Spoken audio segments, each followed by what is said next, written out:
So, então, muito boa tarde a todos. Good afternoon, everybody. Konnichiwa. Welcome to the 8th annual edition of the review of Macau gaming law, which is an event organized in the framework of the master program in international business law offered by the Faculty of Law of the University of Macau.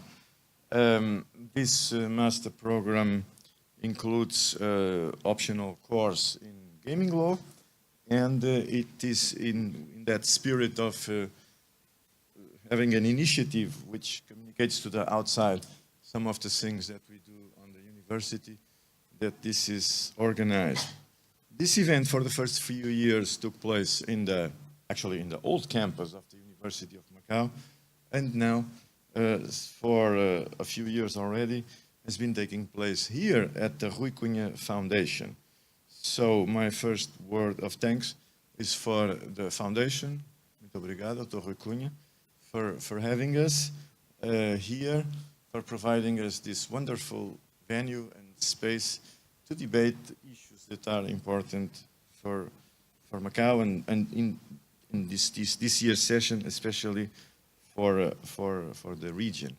So I thank all of you for coming here, especially our students, they're here, and also the other members of the public in general. I like very much to see an audience where I know for sure most of the names of, or at least 2/3 of the audience I can recognize. But especially I have to give a word of thanks for our speakers today, because what happened was that a few months ago, when I started to think about what could be the topic for this year, I thought that, well, the topic has to be Japan, or part of the topic at least should be about Japan. And I started sending out some invitations. And what happened is that everybody accepted the invitation. It was really wonderful. And that's why at that point, it was decided, in fact, that the session would be completely about Japan, because you don't need me to tell you that Japan is really the main topic in the region that is happening as we speak. Everybody's asking questions about Japan. And for sure, we will get a lot of answers today. Because in terms of Macau, this event being an annual review usually covers a little bit of what happened in Macau in the last year. I won't say much about it. There has been a lot of press in recent weeks about those topics. So everybody knows that the concessions in Macau, concessions for games of chance, have been aligned, so they will all expire at the same time in 2022, so most likely in 2021 there will be a tender process. So, you know, we will get back to the topic for sure next year or 2 years from now. But for the time being, everything has been said about it. There's no need to repeat. Last year we discussed the issue of the liability of concessionaires for the action of gaming promoters. We are not going to get back to the topic. There is litigation ongoing, and next year, probably when this issue will finally settle down, we will certainly have the opportunity to discuss that. And in other news, somebody published a big book about the history of gaming in Macau, but that's also everything has been talked about it, so we can move ahead. We will indeed have 4 speakers, 4 Japanese speakers. So what we will do is that we will speak in sequence around 20 minutes or so each speaker, and then we will take questions in the end for everybody. At the end, we will move on to those chairs over there. That's the format. In terms of introducing our speakers, I will not spend too much time, not for disrespect, obviously, but because I think gaming is a very interdisciplinary field. People come into gaming from different perspectives, from different professions, from the private sector, the public sector, government regulations. Everyone comes from a specific area and there's a certain take, a certain way of looking at it. And more than providing raw data, CV data about the speakers, I guess it's more interesting to hear from each of them how did they came into this field, why they are following and working or participating in the developments of Japan. So our speakers will say briefly that when they start their presentations, and then we will move ahead. But so we will have first Professor Shigemi Furuta. She is a visiting associate professor of international relations at the Faculty of Business Administration, University of Macau, and also program director of the Asia Pacific Academy of Economics and Management. So she's actually based in Macau. And then we will move on to the three other speakers that actually were kind enough to include this event in their busy schedule. Professor Kazuaki Sasaki is associate professor in Toyo University in Tokyo, where I had the pleasure to give a talk in February this month. Professor Sasaki is one of the few academics in Japan who has been following the IR development issue for many years. And then we will move to Ms. Ayako Nakayama, director of the Japan IR Association. And finally, the last but not the least, we'll move on to the presentation by Mr. Masahiro Terada of PricewaterhouseCoopers in Tokyo. That's the plan. And I guess to finalize these introductory words, I would say that there will be questions about business investments, gaming authorizations, and so on. But aside from that, I guess this session is also very much a discussion about Japanese culture, about Japanese specific ways of looking at problems and ways of doing business. For me, that's a very important dimension that should be always kept in mind, and it is quite relevant. So, without further ado, I will pass the floor to Professor Furuta. Professor Furuta, thank you very much. The floor is yours. Please welcome Professor Furuta.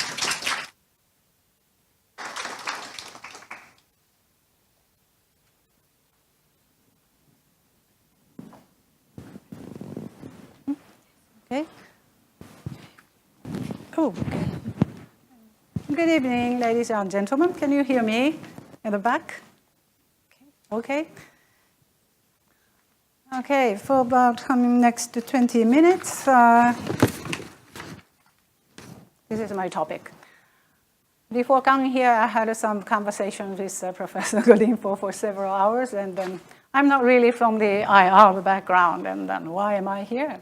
And then he said maybe today's audience with this topic, Japan, do you know Japan to begin with? What is Japan? And then half of the audience have never been to Japan, but still the market is talking so much about Japan. It's a hot ticket in Macau, Las Vegas, Europe, everywhere around the world, and mostly in Japan, talking about IR. Myself, I'm teaching at the Faculty of Business Administration, and I teach actually international trade management, how the products and services go into the foreign market. Do you succeed or do you fail? Why? So this is a bit relevant to those, for example, Macau IR Galaxy, and Melco, MGM, and the Wins, and everybody's so keen into going to Japan. And will they be successful in 5 years' time? I'm watching, because I've been doing a lot of case studies. The foreign companies going to foreign place. Japanese companies going to China, especially I've been teaching the Japan-China business. Many Japanese fail in China. Chinese come to Japan, and then they fail And even Americans and the British, they all come to Japan, and after 5 years and 10 years, they exit. Why? Japan is a very promising market, but not easy market. So I like to really share a little bit with you what I know about my country, and then actually, most importantly, how it differs, particularly with China. I think many of the audience coming from a Chinese background, and I'm sure you would share with me some of the materials that I brought. So I have 20 minutes. This is coming from my teaching in the international trade, the beginning, 101, international trade 101. If you really bring a product and services into foreign countries, you'll be facing 4 formidable forces. Whether your business will be successful or not, you have to deal with this because they're coming in and crash with you. It's one with the government force. Government can do all kinds of things to you. They can actually promote your business if it is really useful for their own people. If it's not, they will deter, and then they put all kinds of regulations, government force. One, why don't we apply this IR business to Japan? Japanese government is welcoming IR from Macau or Las Vegas and anywhere around the world. Even for that, they legislated the law. And then the other three speakers will talk about later about this implementation act in detail, how to schedule the technical part in there. But I will tell you a little bit of the background. Government force is okay for the IL. Economic force is usually about the GDP or the income level when you're bringing your products and services. Are they able to purchase your products? Do they have enough income? Japan, no problem. It's huge amount of money, and then they have a very mature market, and they do have the income. Competition force. You go into the competition with your competitors. Macau IR operator go to Japan, to Las Vegas, and then Europe. But there's Macau, there's a global companies, and they are so experienced. Maybe okay. What is not okay is the fourth one, cultural force. And then why? Let's see this. I will show you the top players around the world. It's like Macau IR, Las Vegas IR. Some successfully entered, some failed. Who failed? Tesco is a large, huge supermarket, and they entered in 2003, and 8 years later, they exit. No more shops. There are shops. They actually purchased the Japanese local supermarket. It's called the Tsurukame store, which was not really attractive, and somehow they made a mistake, and then they also couldn't have lined up with the variety of the products and so on. The next failure case is Carrefour from France. Carrefour came into 2000. Everybody thought, all the media said, wow, Carrefour is the largest one. In 5 years' time, they exit. Why? Carrefour couldn't establish the good, trustful relationship with the local major suppliers, mainly Japanese. When you go to the supermarket of Japan, there's huge quality products everywhere. You travel around and you buy strawberries and all kinds of things you cannot purchase in here.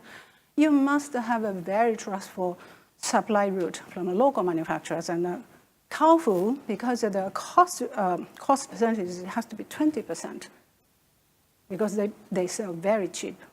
And then that crashed into the Japan distribution system. All the manufacturers will ask them for the indirect supply chain, because there's a middleman, and then they ask me through the middleman. Of course, the middleman have to eat also. This is how Japanese government protect.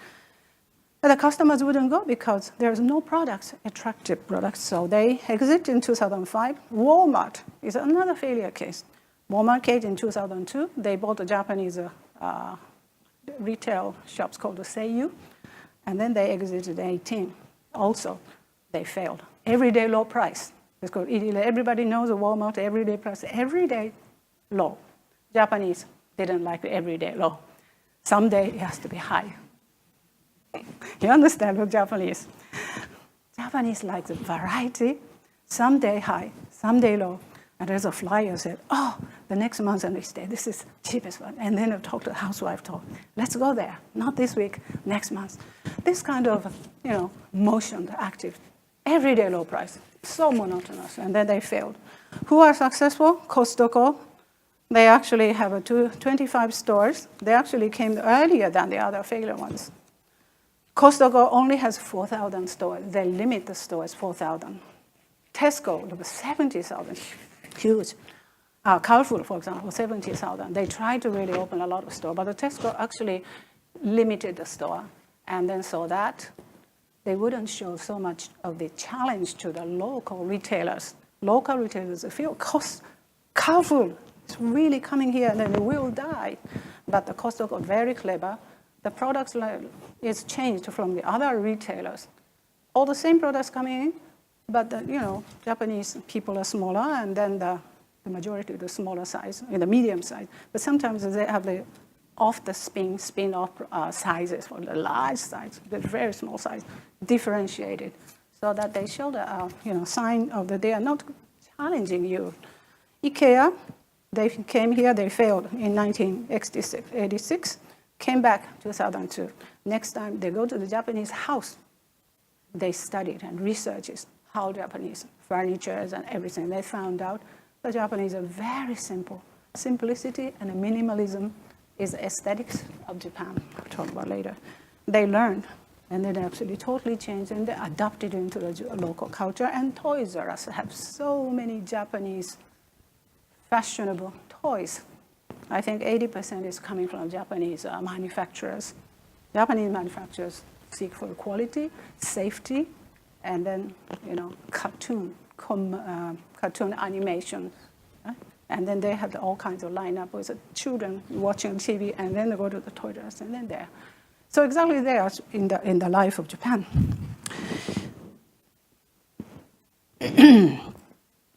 Who are the most successfully, and then some of the development I want to show you, the McDonald's and Disneyland, actually.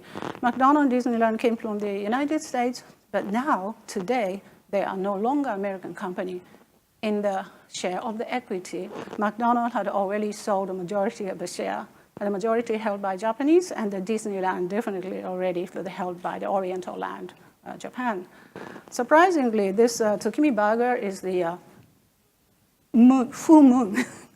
It's good for you too in September. Full moon hamburger is for the Japanese who watch the moon and then eat the hamburger. But this is already several years. What amazed is that the next one, in fact, this sauce the McDonald's using is coming from the very remote inland sea of Japan, particular place, and then actually tell you this sauce comes from Setouchi, it's an inland sea, close to the Hiroshima regions. Because Japanese people will go to the store and then where this, apple come from? Is this Aomori? Is it coming from Shizuoka? A region where this product is rich. And sometimes they'll ask you, who made this apple? And sometimes you need a name. Meticulous, information-oriented. This is Japan. Are you able to adapt yourself? And then now Disneyland, actually Mickey Mouse wearing kimono. It's natural already. But now there's always a surprise, this Mickey Mouse wearing the high school girl's uniform. It's totally Japan. I don't think this culture is anywhere in the whole world. Japan's girls, high school girls, have a special emotional appeal to the public, especially men, I think. So this is really the latest, the example of the localization of Disneyland. McDonald's. Well, this is a typical American McDonald's house. Now coming to the architecture. Now today, McDonald's is like this. It's a Japanese house. Totally. It's so monotone. No color. It's a brown and this triangle I like to really explain to you. This was made by the very famous, if you're an architect, you know this triangle. This is the Vitruvian triad. Actually, he lived in the Roman Empire, and then he actually worked with the Caesar, and he worked with the Augustus. In fact, in those days, he already had no wonder Romans have a fantastic architecture. Some people have a priority on design. Some architects have a priority in the commodity, some priority and the firmness. I found the Japanese, definitely they look for the firmness, durability, and the quality They stick for this.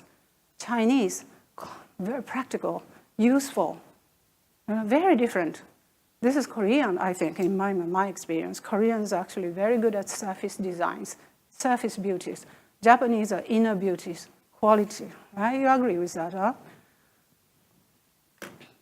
So when it comes to Japanese consumers, the majority of Japanese would prefer, where do they put the priority is quality, durability, firmness. Now, when it comes to they don't so much talk about the design on surface. And then what happens is the Japanese architecture, for example, this is the way 300 years ago when the Japan's typical architecture model was made. And then today, you can see this when you go to Muji style, all coming from the tradition and the history. You touch upon the memory of the ethnic group. That is actually a clue of your business sometimes. Muji is fantastic everywhere. It's actually based on the way several hundred years of tradition and history. Why this kind of things, Japanese would look for quality and durability and then simplicity and minimalism, that type of things. Japan is a country of a natural disaster, if you remember. This is the Kanto earthquake in 1923, and then instantly 140,000 people died. 140,000 people died. Throughout our history, some of the major earthquakes, more than 20 or 30 in the past several hundred years, one instant earthquake killed 10,000 people. Okay? Now, these are the people in those days in 1923. And then everyone remember in 2011, 3/11, this is Disneyland. Is this similar? Japanese are afraid, and Japanese have to face this natural disaster. I'm talking about only earthquake, but there's tsunami, there's also typhoon, and instantly the people die. So Japanese actually come up with this firmness, durability, strength, and robustness. Safety is important. And then comes to the quality conscious mind, actually comes from the geological characteristics of Japan, you can remember. China, coming from this lot of, what was it? Border tension. Actually, behind that, I wrote down all the dynasty changes. Chinese people have to move around all the time because you have been invaded and you have a border tension for the past 7,000 or 8,000 years. How many dynasties? So over time, Chinese know how to fight with the enemies and how to be very practical, how to accumulate your material, most importantly money, to move around and then to escape from these dangers and the risks. So Chinese are very conscious with the money and then prices. Japanese are very conscious on quality and durability. Now these two differences, actually when the Macau goes to Japan and create an island property, this is the things you can think about it. Another thing is the ideological cause of the national culture. This is a hint. Japan, China are all based on the Confucius ethics. Both are same. But why Japan and China have split? This is about 300 years ago. Why Chinese became so practical and pragmatic and then money conscious? Because Chinese will put this practice, money, material, important. And then who said that? These are, I think, if you're Chinese people, you understand these Chinese characters. This is really the base. And then particularly with this Huang Songyi, this kind of person, the philosopher, have a very strong foundational base of the Chinese business ethics. So in Chinese, money making is important. Investor is a king. When I was working in Hong Kong, I was told by the people, businessman is a king in Hong Kong. You have to believe it. But when you go to Japan, it's different. I'll just show you. Customer is a god. This is the word everybody knows. Customer is a god, investor and the businessman is a king. When you are serving to the same people, it's very difficult. Which is more priority? In Japan, investor is not in priority. Customer is a priority. So this man issued a Baigan in also 1685. Actually, everybody knows in Japan. And this person has laid down the foundational basis of a Japanese business ethics called frugality, thrifty, honesty, and then satisfaction and job achievement, not money seeking. And also for the customer, 3 stakeholders business ethics. This word is very important. 三方好. 三方好 is very important. I'm good, you are good, and society is good, which means the income has to be distributed in 3 equal society. So this kind of business ethics also there. So when you work with Japanese partner, for example, you will actually go into this kind of ethical differences of Chinese ethics, Japanese ethics.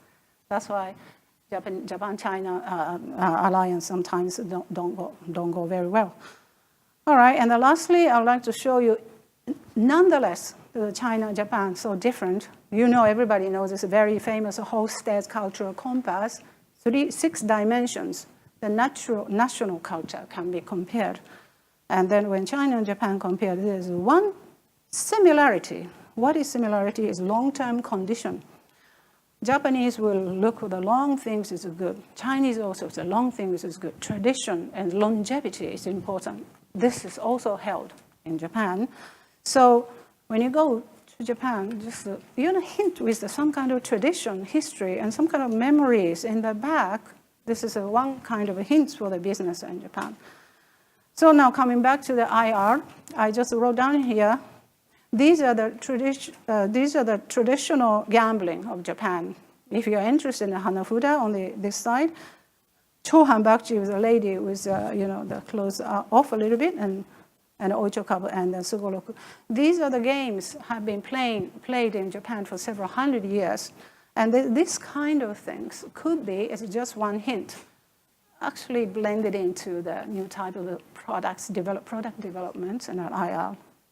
If I were in the higher product, I would just be interested in a product development like this. And then Macau young people was fascinating. This was the class of our University Macau master course of the IR management of the Professor Desmond Lam. I was a judge for the best business model. And then this group of young people created a Japan IR. And then they brought the symbol of the Japan flower, sakura, cherry blossoms, and they blended in this concept into the property, sakura, the beautiful sakura. And the entire property was so emotional and so gentle. This is the Japanese would like. Now this is a plan made by Nagasaki for the moment. And this is by Hokkaido for the moment for the IR property. And this is Osaka later on. I think Mr. Terada-san will talk about this. Will they be successful or fail? I don't know. It all depends if you know Japan, if you know the Japanese customers. Thank you very much.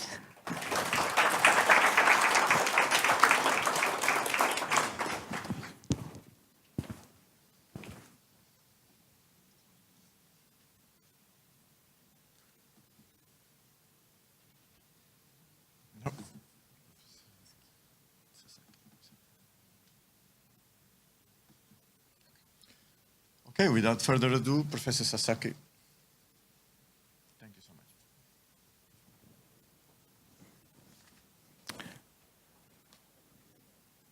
much. Good evening, ladies and gentlemen. So I am Kazuaki Sasaki, so Toyo University, the professor. So my faculty is International Tourism Management. My major is about IR from the viewpoint of the mainly the social cost. And so my main theme of this presentation is measures for problem gambling in Japan. So,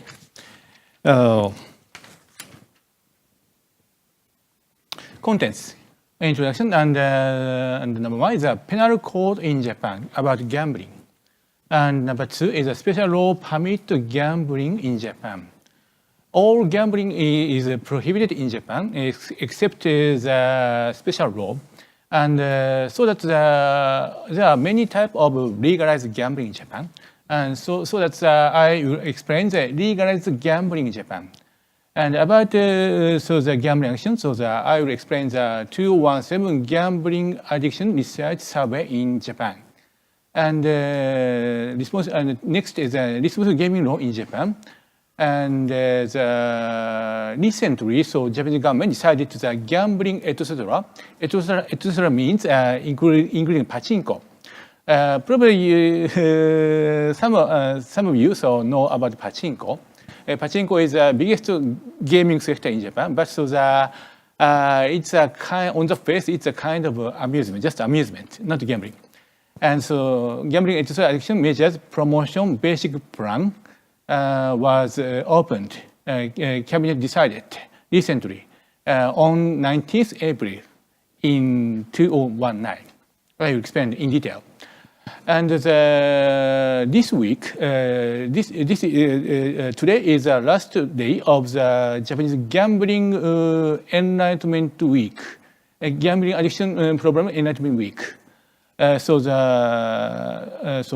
my university is organize public gaming sectors.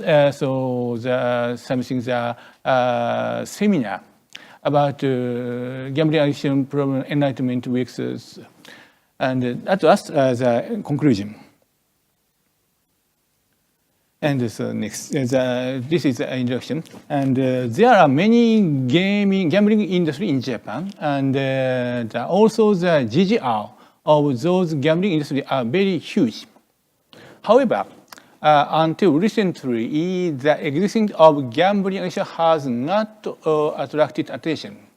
But you know, the last year, Japanese government decided IR implementation law, and the IR promotion law and IR implementation law are noticed. The existence of gambling addiction has been drawing attention.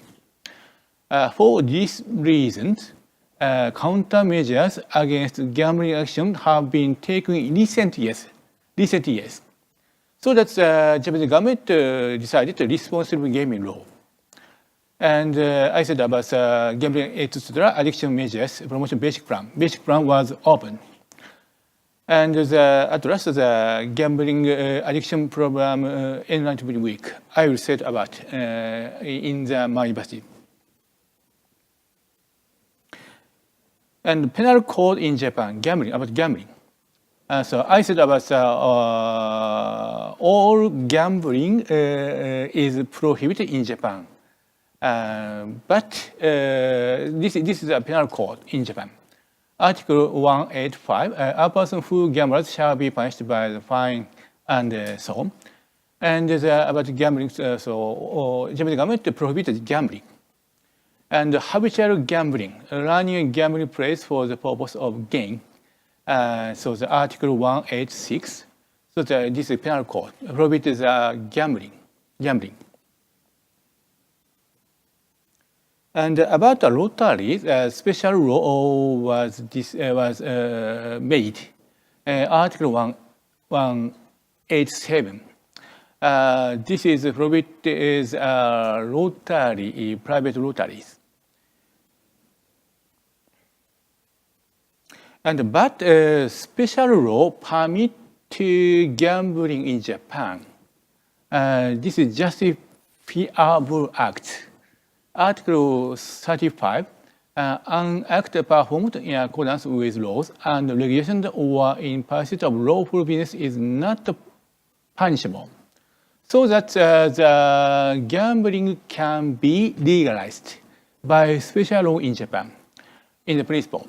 So that's I said about the IR implementation law. So the Japanese government decided IR implementation law. After that, the IR was legalized. So I will say about the legalized many type of gambling in Japan. So legal gambling in Japan. This is a table. For example, the horse racing. Horse racing's ground law is a horse racing law. Special law, horse racing law permitted the horse racing about betting. And the regulator is the Ministry of Agriculture and Forestry. And GGR in 2017 is 8 billion millions US dollars. $1 equal 100 Japanese yen. And the purpose is a promotion of horse racing and stock racing. And as I saw gaming as a speedboat racing. So ground law is a motorboat race law. And the regulator is a Ministry of Land Infrastructure and Transport. GGR is 3 billion US dollars. And the promotion of purpose is promotion of ships, maritime affairs, business, and local financial health. And the other type of the cycle race. The cycle race. Cycle race is ground law is a bicycle game law. Its regulator is the Ministry of Economy, Trade, and Industries. The market is GGR is 1.6 billion US dollars. And the purpose is promotion of bicycle promotion and physical education and the local financial health. And the lottery, so and the next is motorcycle racing. Motorcycle racing is ground law is a small car race law. The regulator is the Ministry of Economy, Trade, and Industry, and the small market, 0.165 million US dollars. Purpose is promotion of small motor vehicles, physical education, and local financial health.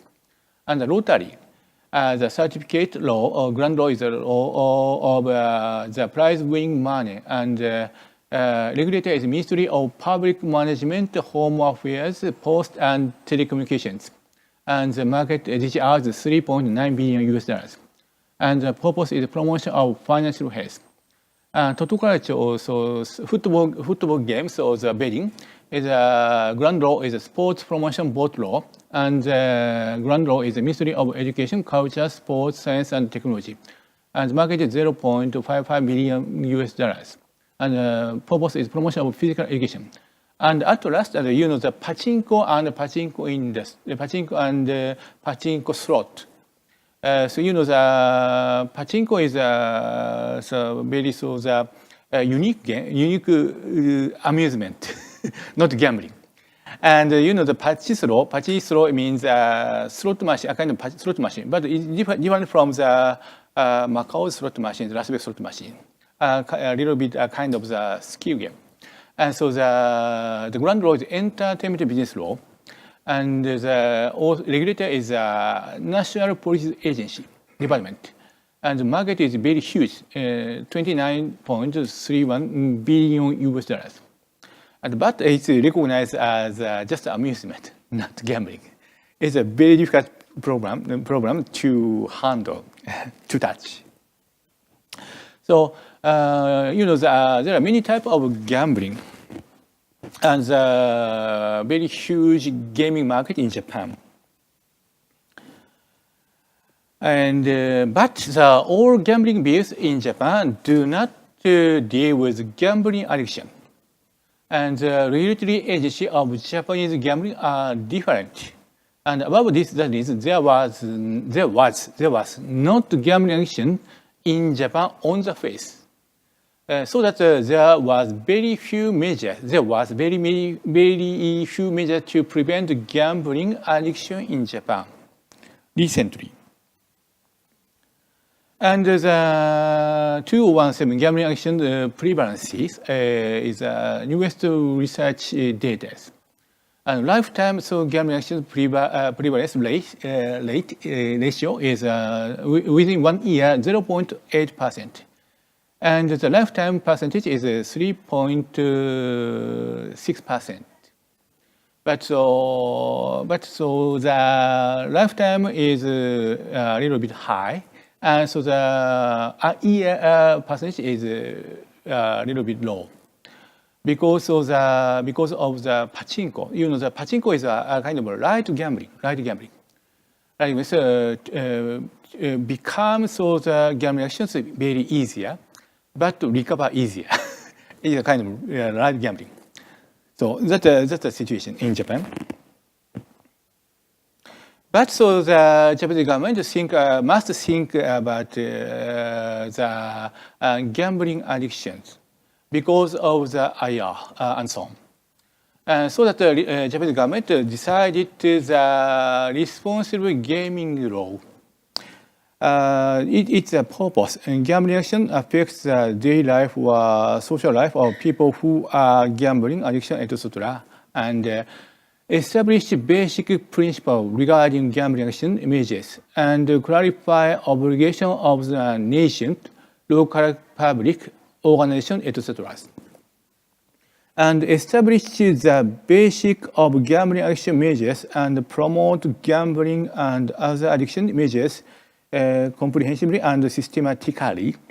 Therefore, this law, this law, aim securing healthy life of people contributing to the realization of society where people can live in peace.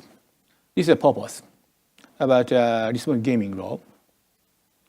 And the contents is a purpose I explained, and the definition, gambling addiction, etc. Etc. means I said about pachinko. Pachinko on the face, pachinko is just amusement. In fact, it's a gambling. So that etc. means pachinko.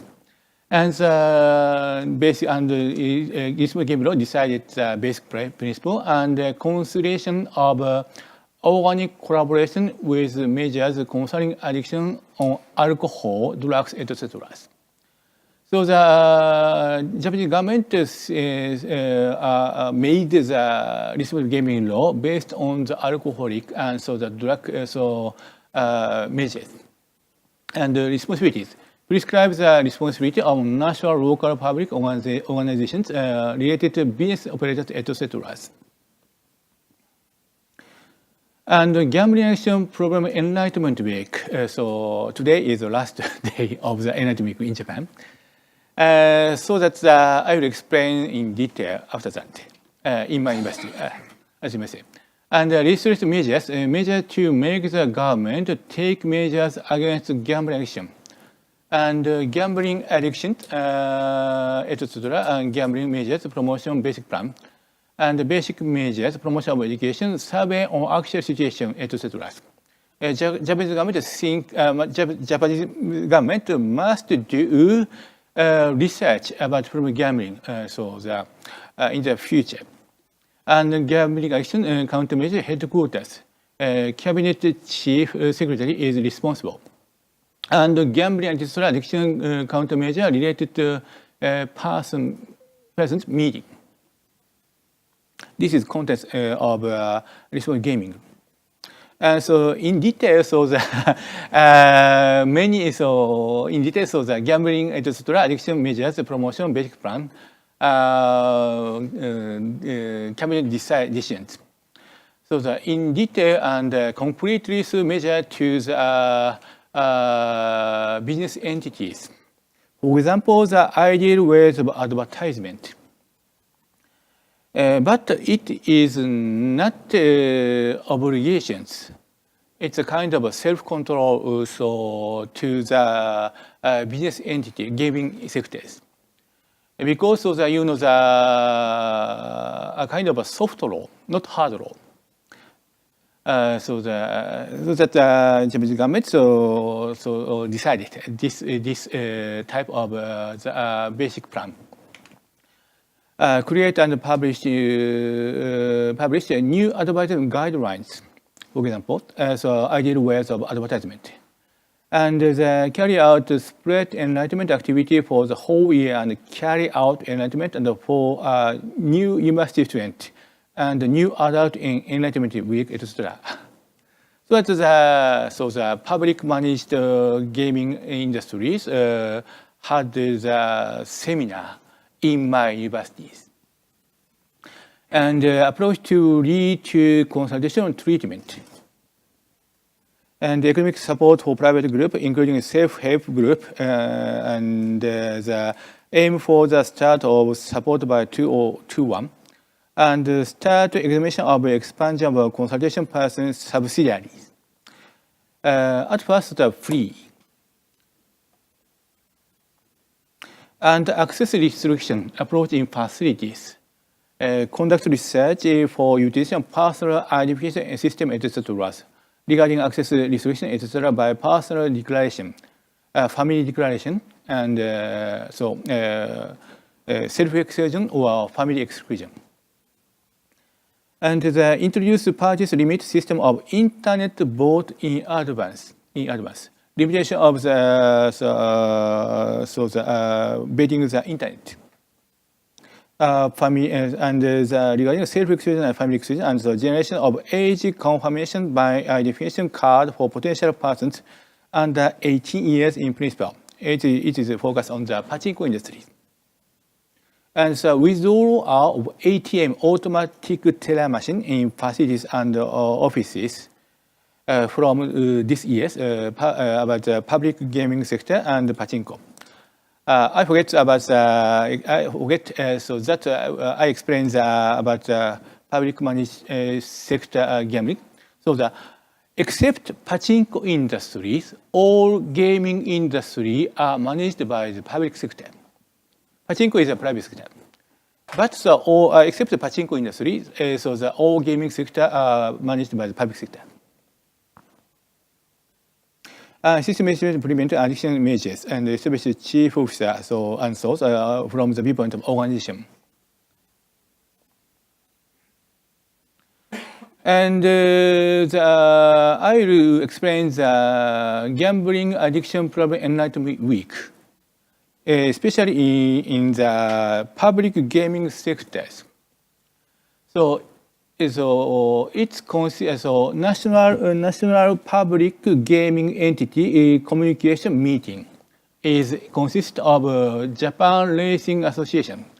It means the Central Horse Racing Association, and local horse racing association, and motorboat racing association, and motorcycle racing association, and cycle racing association.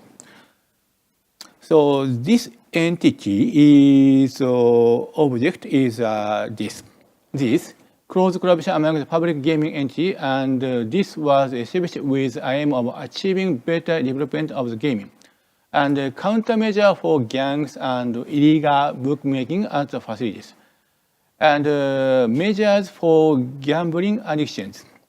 This is a most important activities. And at last, in addition, approach that need cooperation of public gaming entities. This is the purpose of these entities. And so this is a leaflet of a seminar in my universities. So all public money sectors, meeting sectors had a seminar in my universities. Because of the Enlightenment Week. So that this is my name. So the one is me, and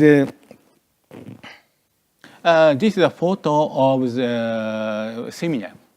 So in my class, 257 students participate, and the speaker is a psychologist. Measures on the problem gambling. And last, the conclusion. Japan all gaming industry must tackle gambling addiction problem, and responsible gaming law forces to all gaming is to tackle gambling addiction problem, but not obliged. So the self-control from the viewpoint of the soft law, not hard law. And recently, gambling addiction measures promotion basic plan was opened and shows the direction to gambling industry to do. Now in gambling addiction problem enlightenment week. So this is the last day. And Japan measures for gambling addiction are now going step by step. So I said about recently Japanese government tried to tackle the gambling addiction. They must tackle the gambling addiction. So this is the end of my presentation. Thank you very much.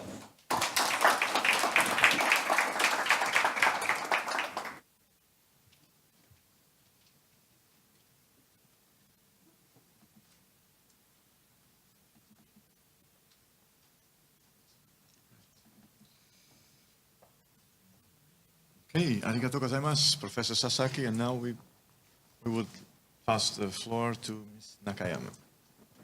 Thank you.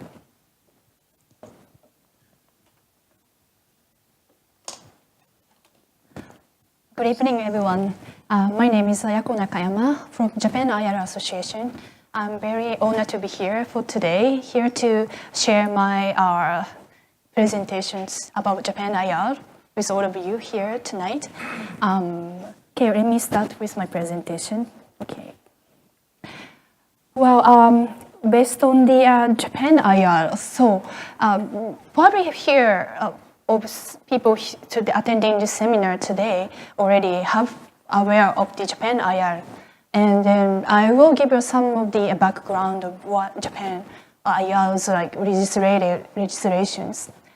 So Japan historically we have this gaming industry existed already in Japan, such as pachinko and government-controlled gamblings, as Mr. Sasaki already presented. So this is a very historical thing, as Japan government legalized IR to the international operators. This is a very much momentum thing, as why I said this is Japan. Japan will have IR in coming future.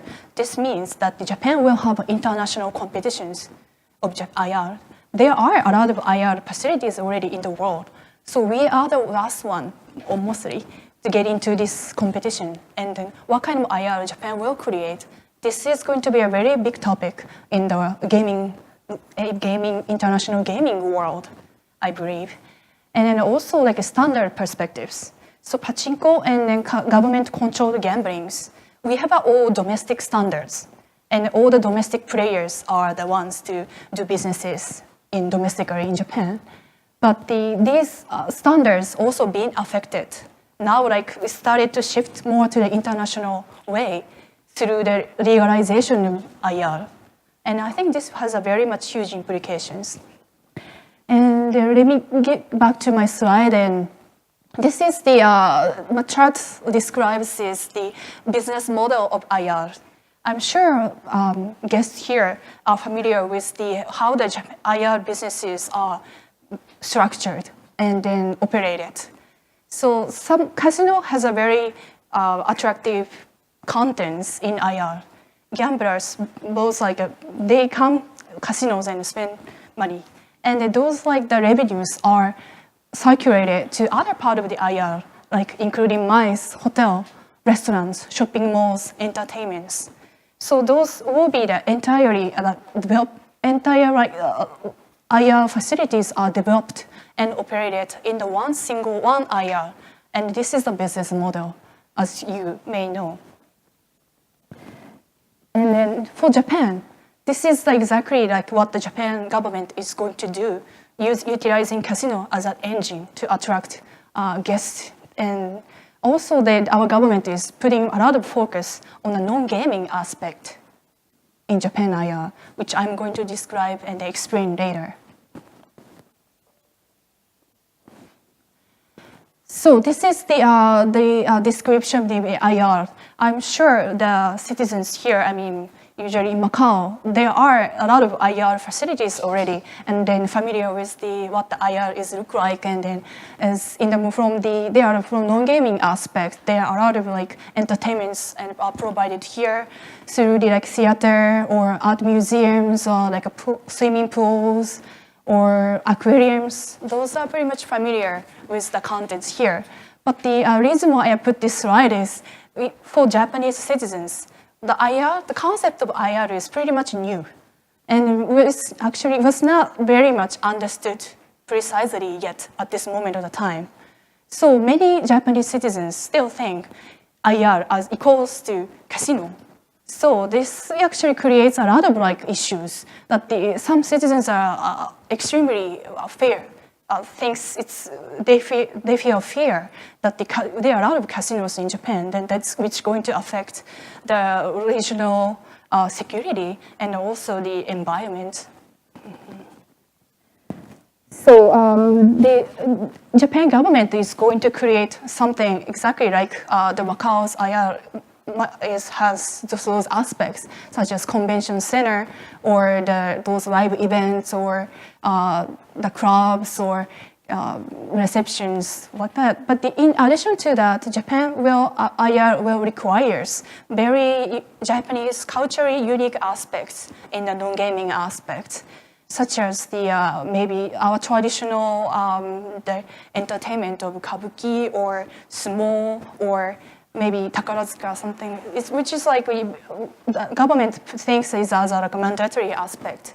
And then this is the other day I discussed with Professor George, and then he said that for Macau IR, for the requirements was the government didn't have any specifications to include the cultural aspect of Macau to the IR for the international operators to create IRs here. So that was like somehow like they have none copied and kind of pasted. Some aspect was not really. For those culture aspect wasn't included. So that's like for Japan, but the government is strictly put the focus on the Japanese culture has to be in the IR.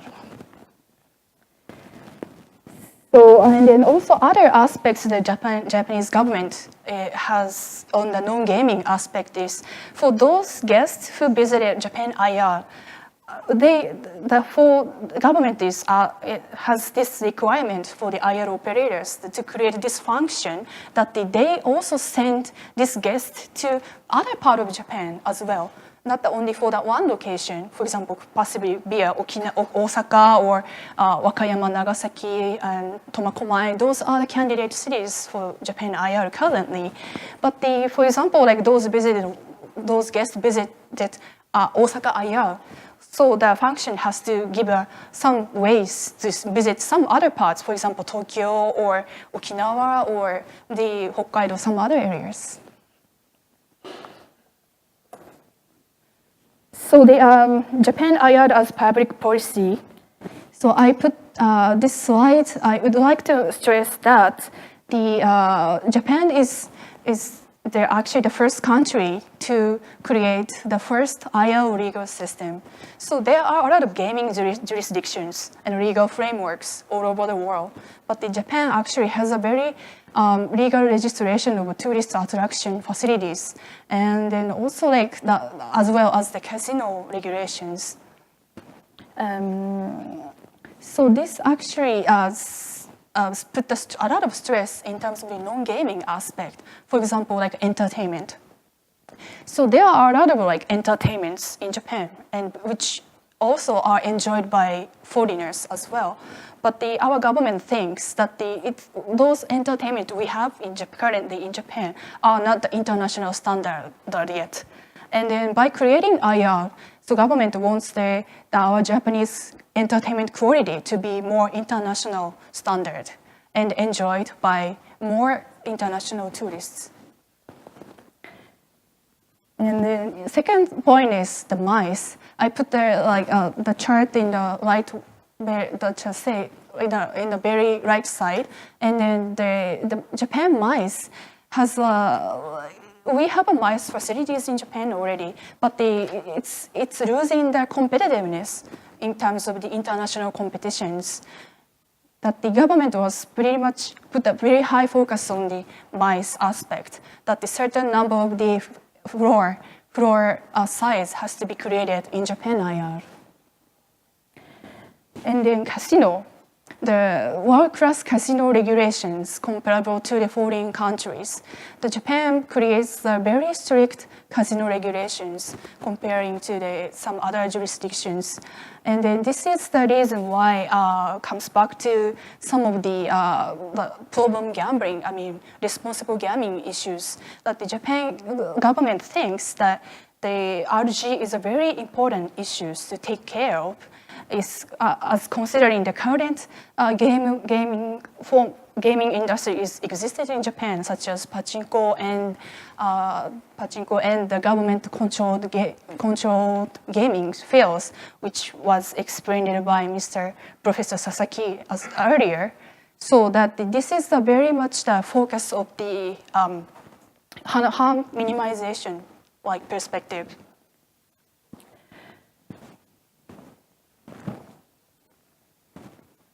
So this is the Japan IR regulatory framework.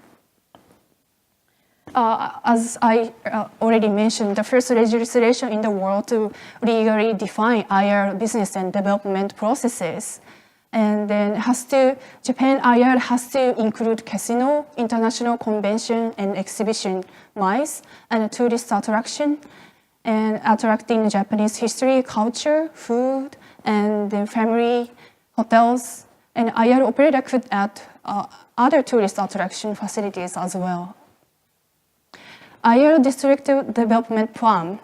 So how many IRs will be created in Japan? So it's maximum of 3 in the first phase. And so who are eligible to create IR? Either prefectures or designated cities. So the prefectures or designated cities. So designated city has to get an approval from the prefecture to apply for the IR. For example, Tomakomai, the city in Hokkaido, is not a designated city. So for Tomakomai city to be apply IR licenses, so then they have to get a Hokkaido's approval. So there are already here, it's like Japan's political, regional, and governmental prefectural political issues are there.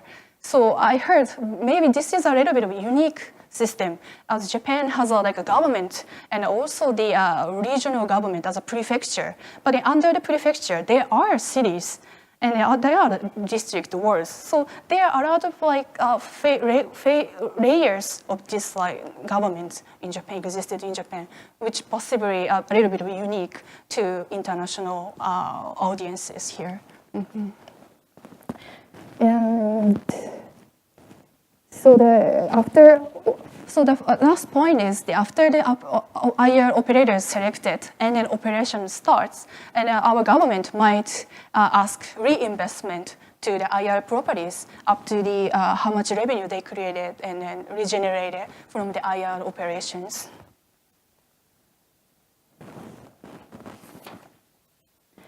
So Japan IR casino regulatory framework, as I already mentioned, Japan has a very strong casino regulations. That the licensing system is very much similar to state of Nevada, and then very strong background investigations also applied to the IR stakeholders. And casino area regulations, the total gaming areas has to be confined to 3% of total IR facilities floor size to prevent problem gambling. So this is the one of the countermeasures of the problem gamblings. The maximum mandatory limitations to the number of the casino entries is the 3 times during the consecutive 7 days in a week and 10 times a month. And also the Japanese citizens have to pay for 60,000 yen as an entry levy to get into casinos.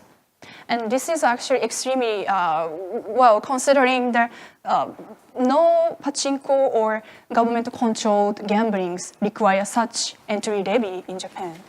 And then, for example, pachinko, the maximum one bet is 60 yen.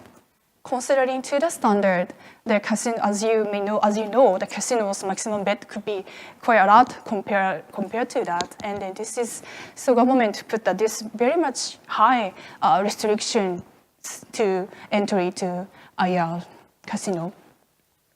And then to prevent problem gambling, number 3 is that the Japan citizens has to be above 20 years old to be getting into casinos.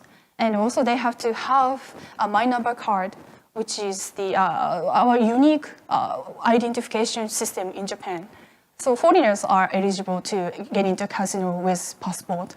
So, and then also AML measures. These are also very put in a strictly manner, comparing to the international standards as well.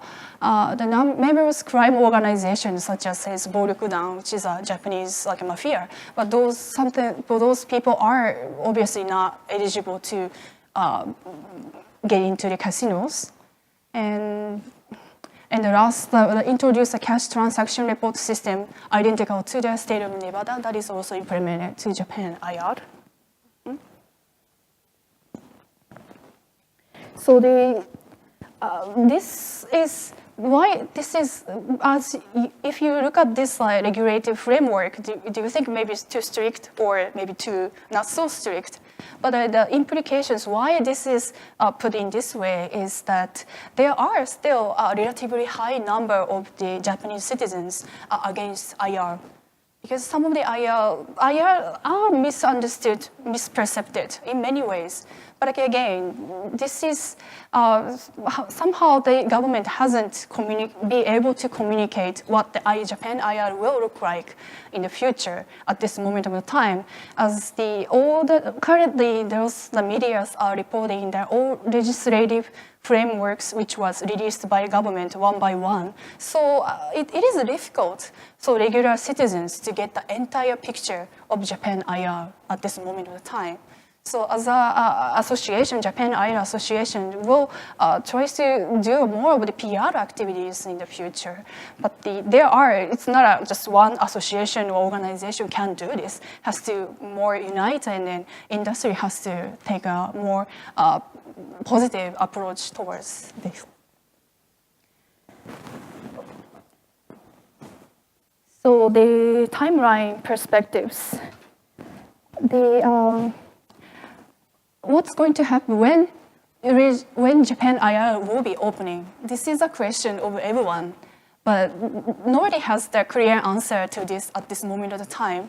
And the nearest timeline this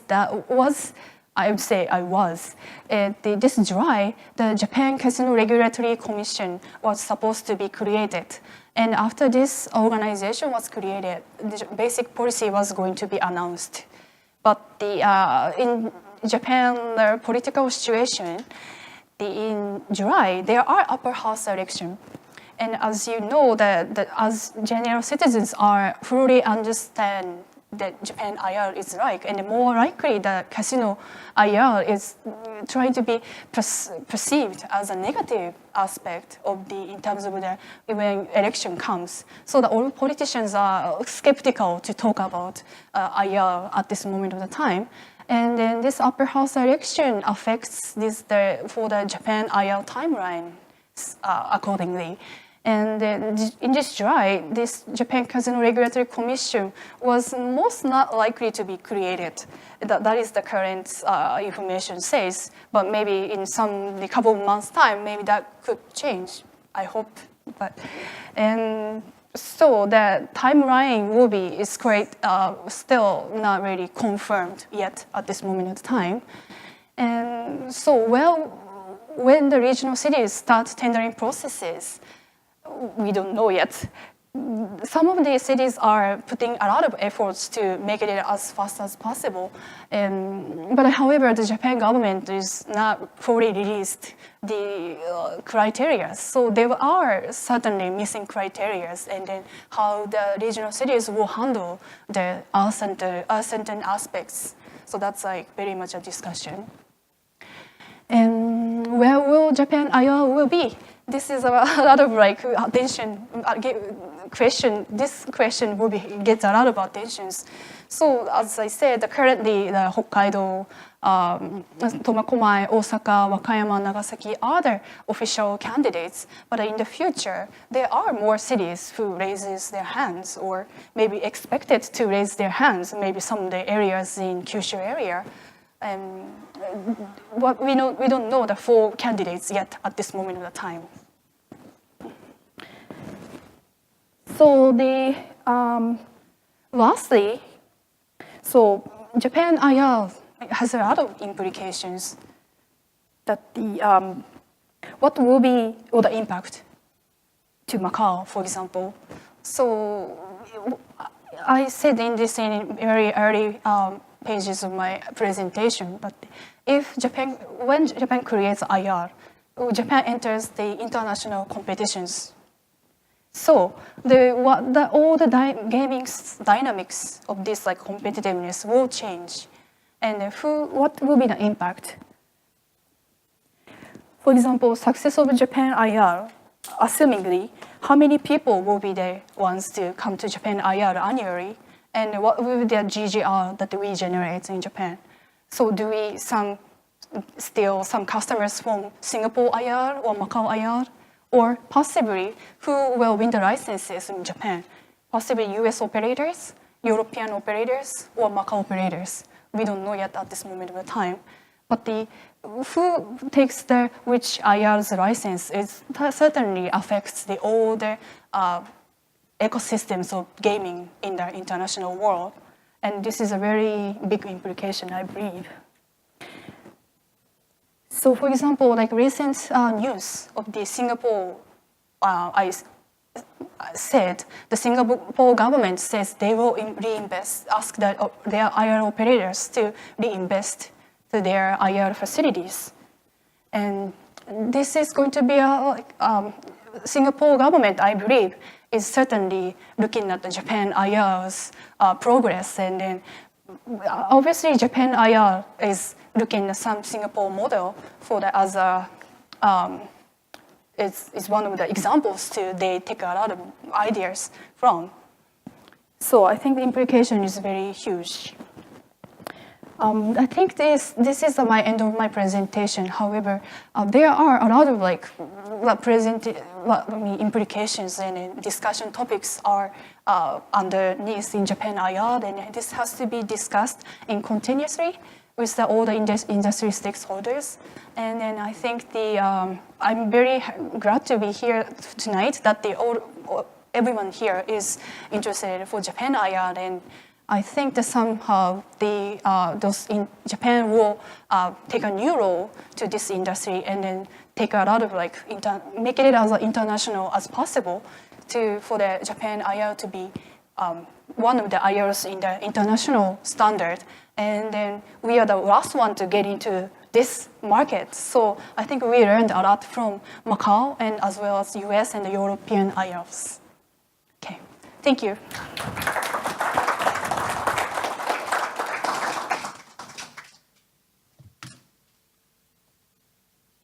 Much. Arigatou gozaimasu.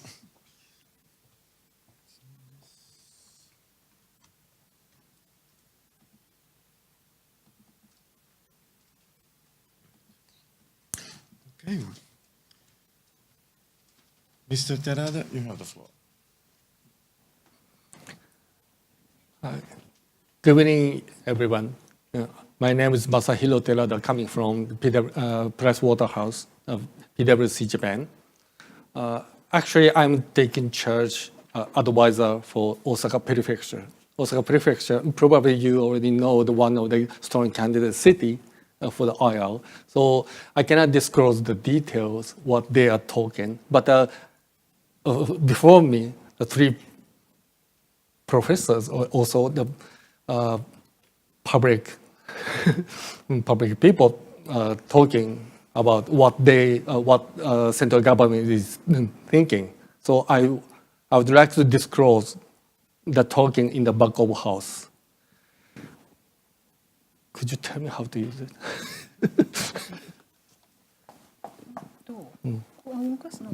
Okay. Okay. So it's already before 8 p.m., so quickly I summarize my presentation. Then I want to focus what is the big issue of the IR Development Act, because Professor Furuta mentioned Chinese likes have money, then Japanese likes quality. But unfortunately, recently, Japanese people also like getting money because the number of the population decrease in Japan means Japanese economy will be slowed down in the future. That's why Japanese need the money. Then that's why the purpose of this act, like this? No. Pointer. Ah, this one. purpose of this act, we understand why do we need to have an IR in Japan. Realize international competition and attractive state-type tourism. That means please spend more money in Japan. Then, central government show us the 3 points. The purpose of this act is, number one is tourism promotion. The second is regional economy promotion. The third one is improvement of public finance. That is the background of this industries. Then, actually, the central government required those facilities. Facility 1 is international convention and conference facilities. Facility 2 is facilities for exhibition and fairs. Number 3, attractions entertainment facility. Number 4, customer transfer facilities. Number 5, accommodations, it's hotel. Then number 6, visitor entertainment facilities. Sometimes we don't know what they want to say in the world, but that means anyway, please spend money in our property. Then the important thing is number 4, please send the people to enter Japan, not only the location of IR. Then also number 1 and number 2, that those two is very important for the central government because they believe the MICE facility meeting or exhibitions is very important for the existing economy in Japan, but it's not feasible. Then local government cannot build it or manage it, so that's why let's ask to the private business. It means we can ask the benefit from casino or gaming. It's unfair for me. Then, also Professor Furuta said, Japanese doesn't like not much design. Whoops.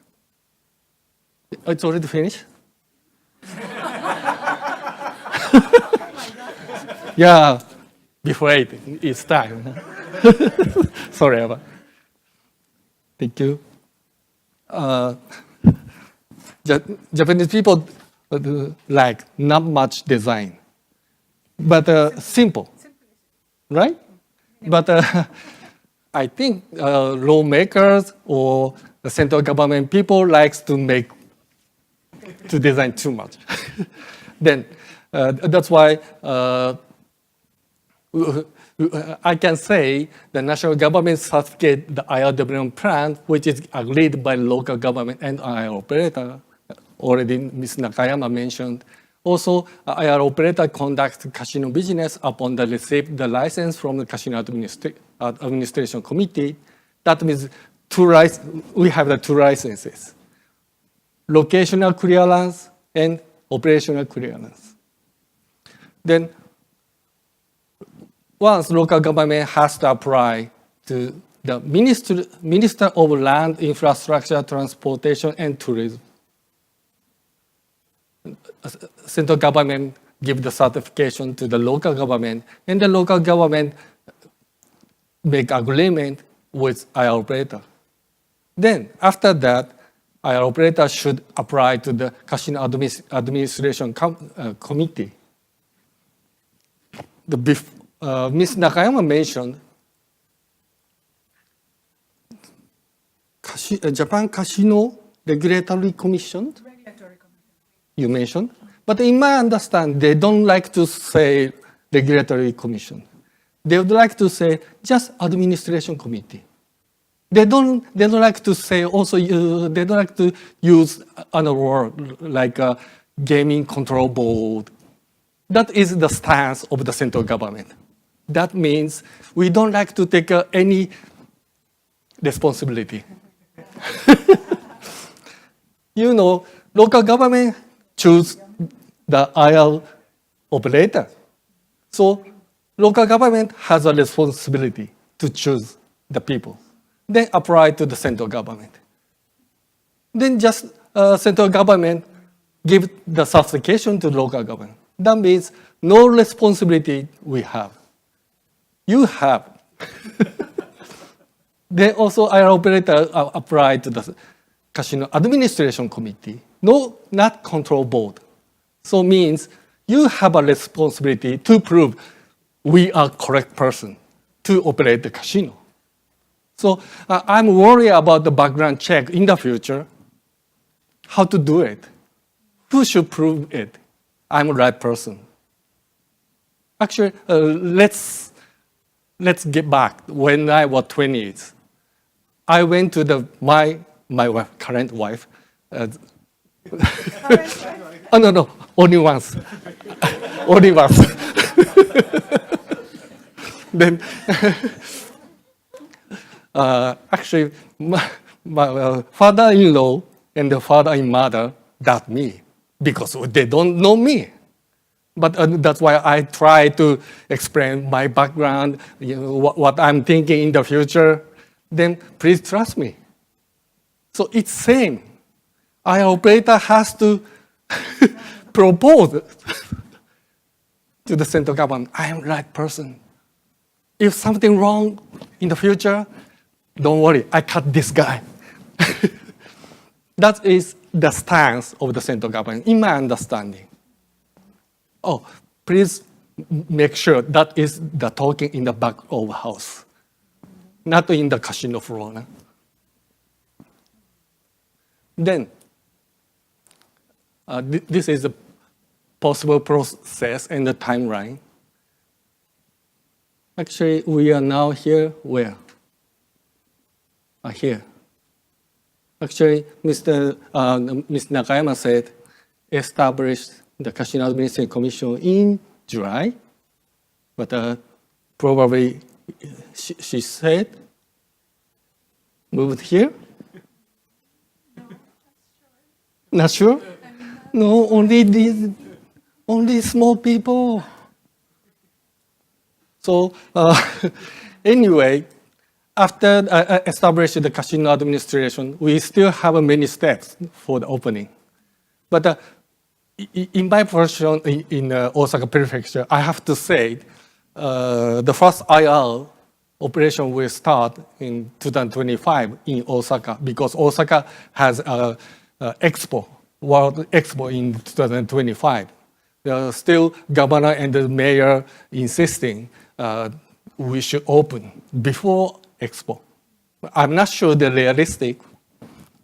Probably construction workers cannot sleep.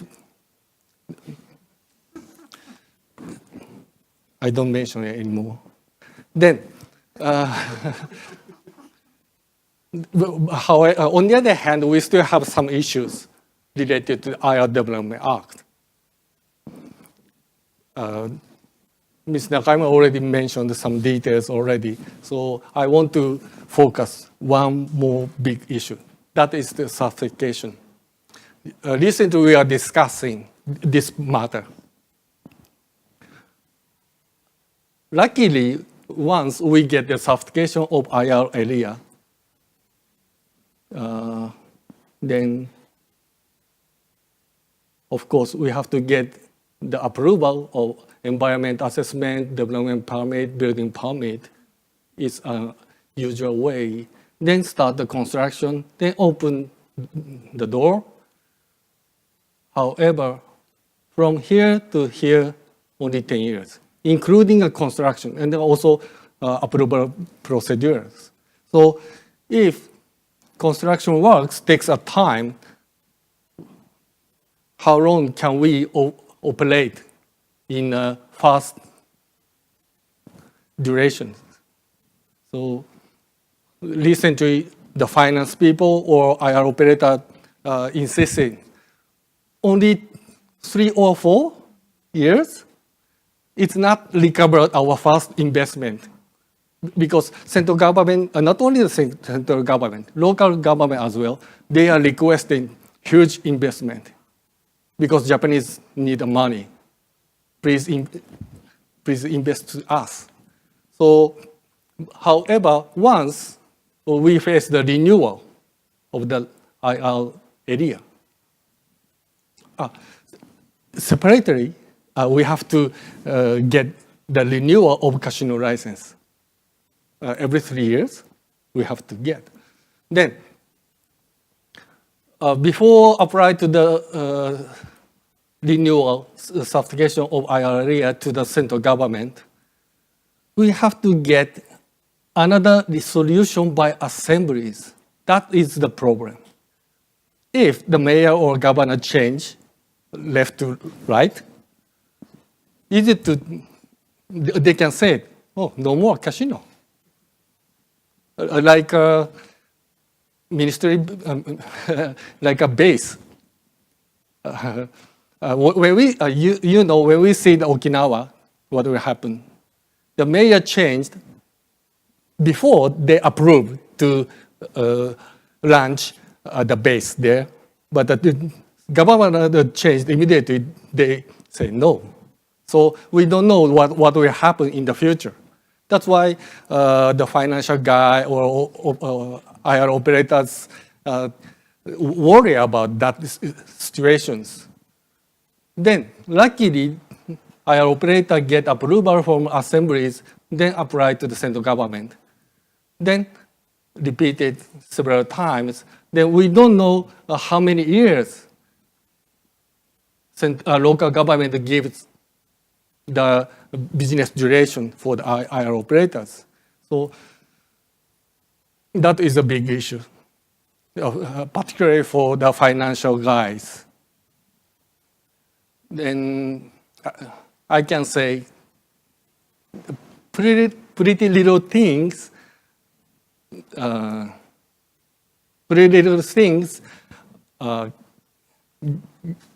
got a,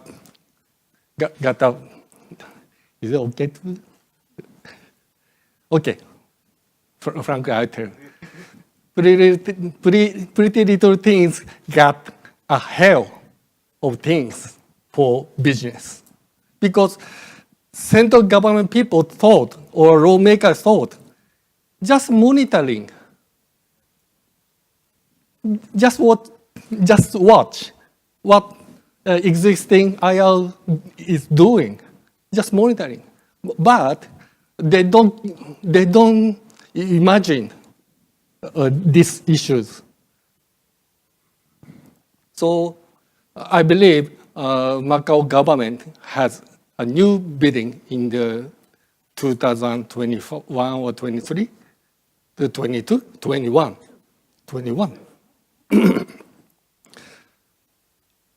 Probably Macau government is more clever than the Japanese government. They don't take these steps.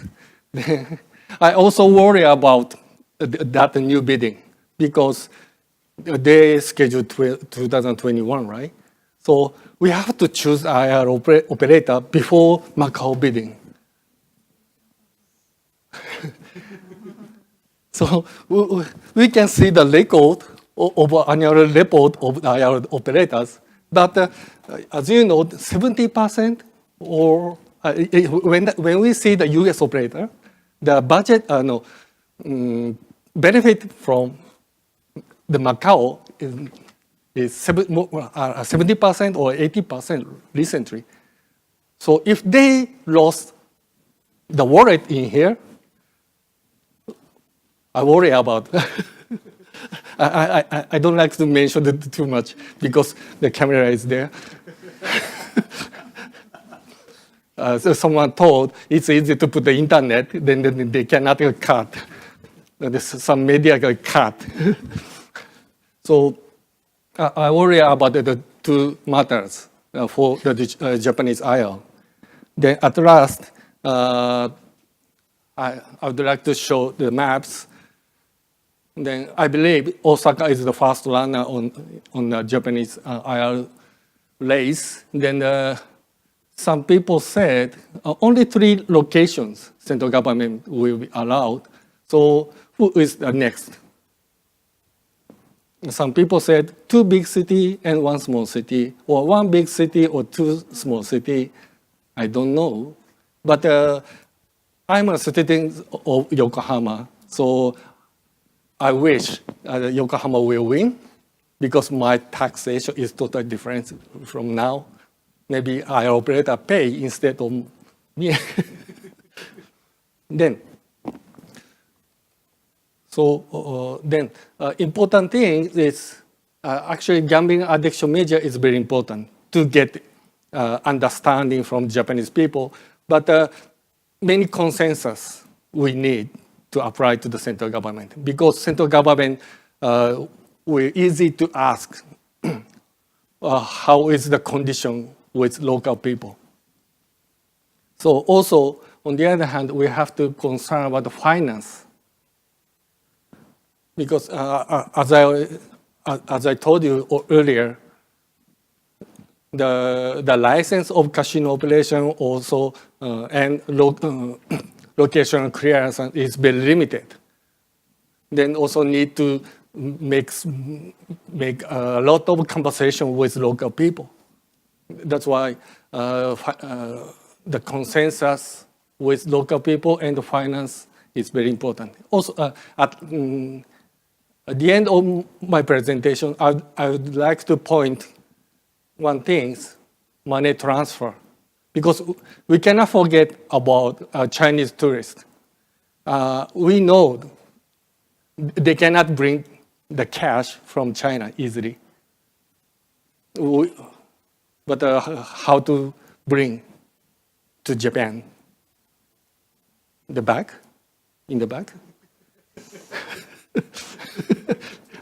Honestly, I tried from Japan, from Hong Kong to Manila. Because Manila airport, could you cut the camera? Maybe I'm not the right person to tell it here. But anyway, money transfer is very important. Thank you so much.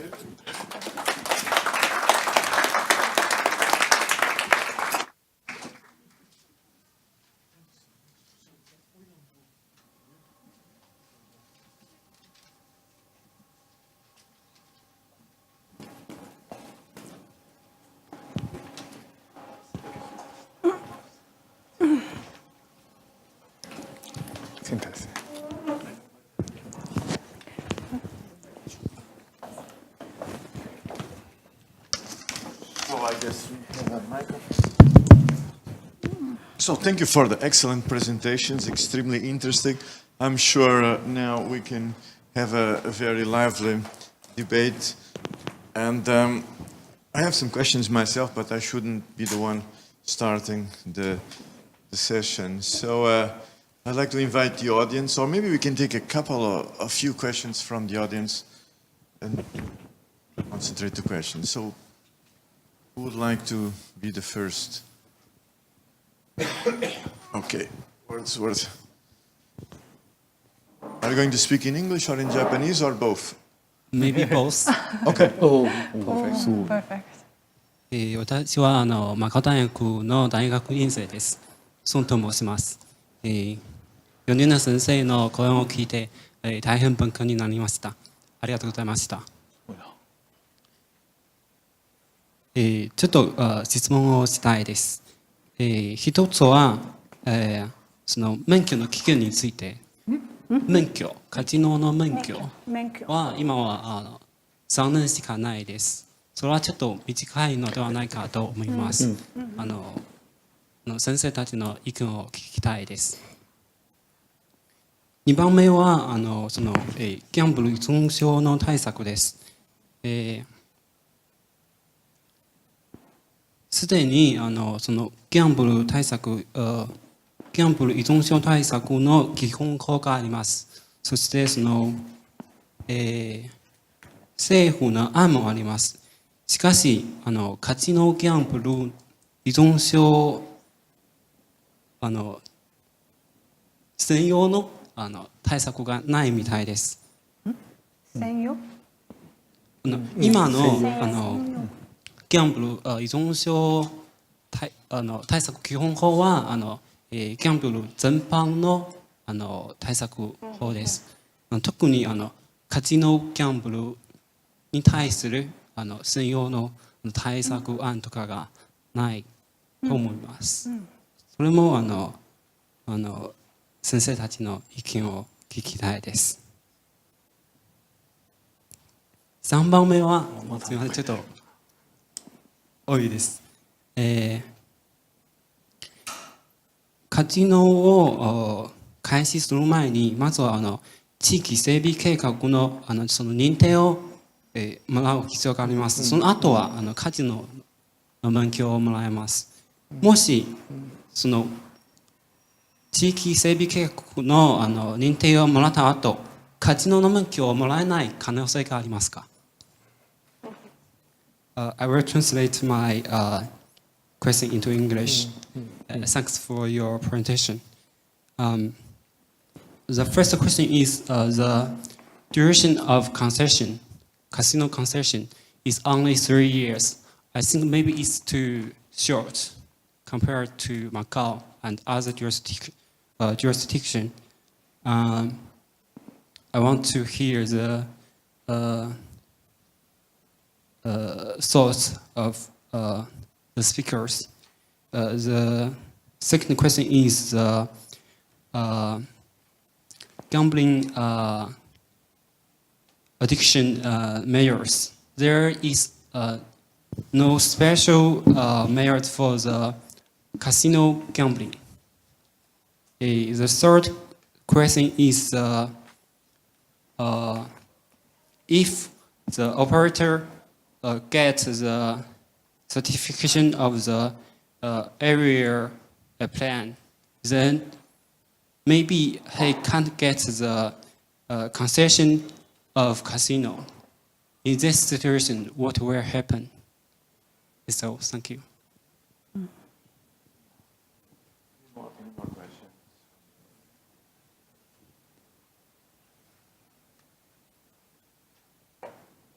So I guess we can take this one.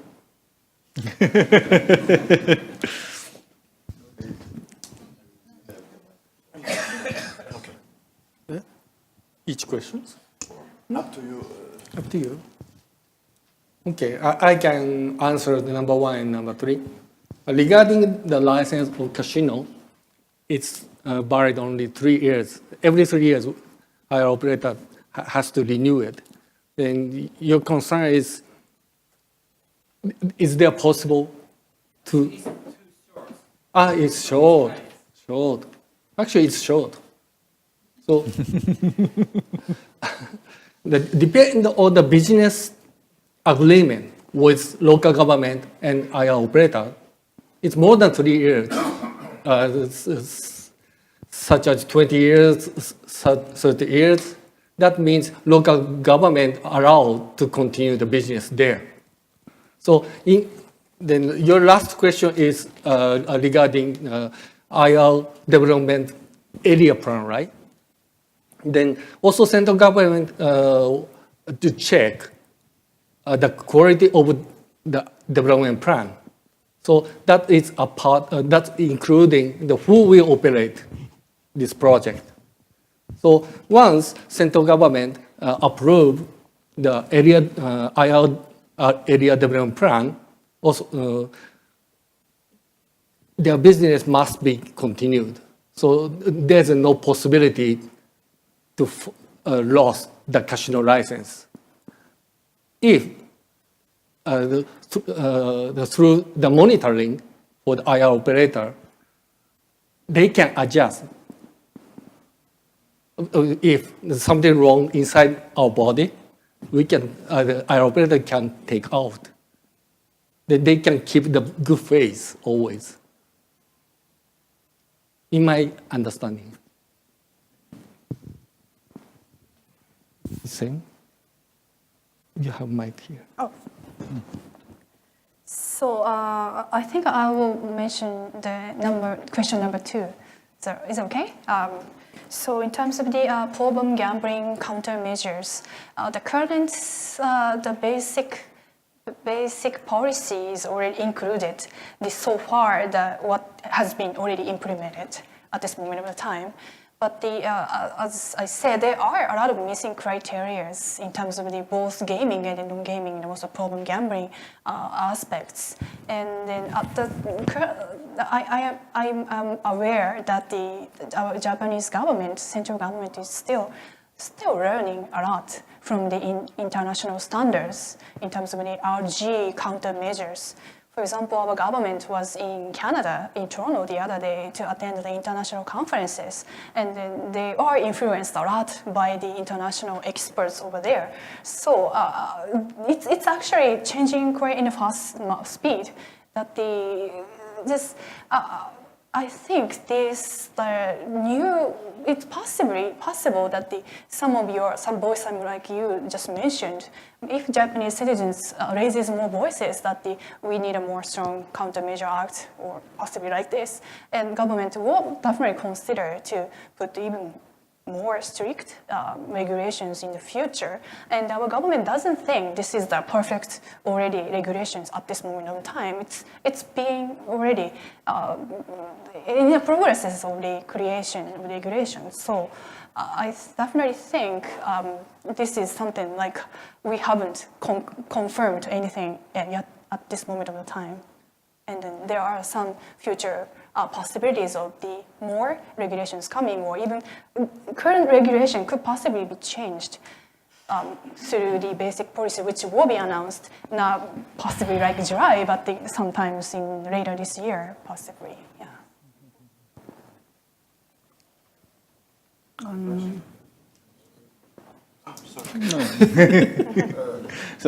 So I understand two questions. So very short.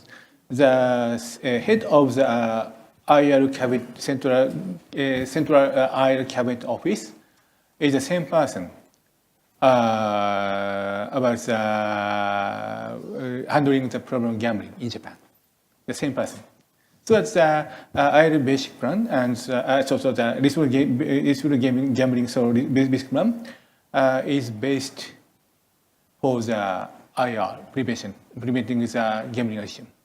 It's a bottom line, I think so. Did anyone answer to? Okay. There's no dedicated measure for the casino addiction. Anyone? Dedicated? Dedicated. Did you mention about that? Kind of, there's no law or no measures to dedicated, no special. Yeah, it's a gambling addiction. There's no dedicated measures to the gambling addiction. Did anyone answer? Okay. Actually, the Osaka government, Osaka prefecture would like to ask the private sector what you can do. That is one of the requirement for the RFC or RFP. Because the Japanese government people doesn't know the details, the addiction measures. Can I mention one thing about this one? Because Mr. Terada-san is asking, the government will ask the private sector to come up with a proposal of the measures for the gamble addict. They don't know anything about IR. They know very little about the gambling addict. Like Professor Sasaki might agree, actually. In Japan, there's no academics, research institute who are dedicated to deal with this problem gamblers. Like in the University of Macau, we work in the University of Macau, and at academic level and research level, they do a lot of evidence-based researches, and then come up with the proposal and measures, and then go to the government, and the government will implement this. Actually, it comes from the academics and researchers with the trained people, with the PhDs and the IR and the psychologists and everything. But the Japanese government is doing so, asking private people to come up with a proposal for the gamble addict, which is very wrong. That everybody knows in Macau, you have a kiosk, for example, kiosk, and at every casino floor, there's a machine. that you can actually, and then they will give you all the information, actually the exposure of the information, how you win, how you lose, everything, what is the house advantages and everything is organized away. And this was all researched and then provided by the Institute of the Studies of what is it?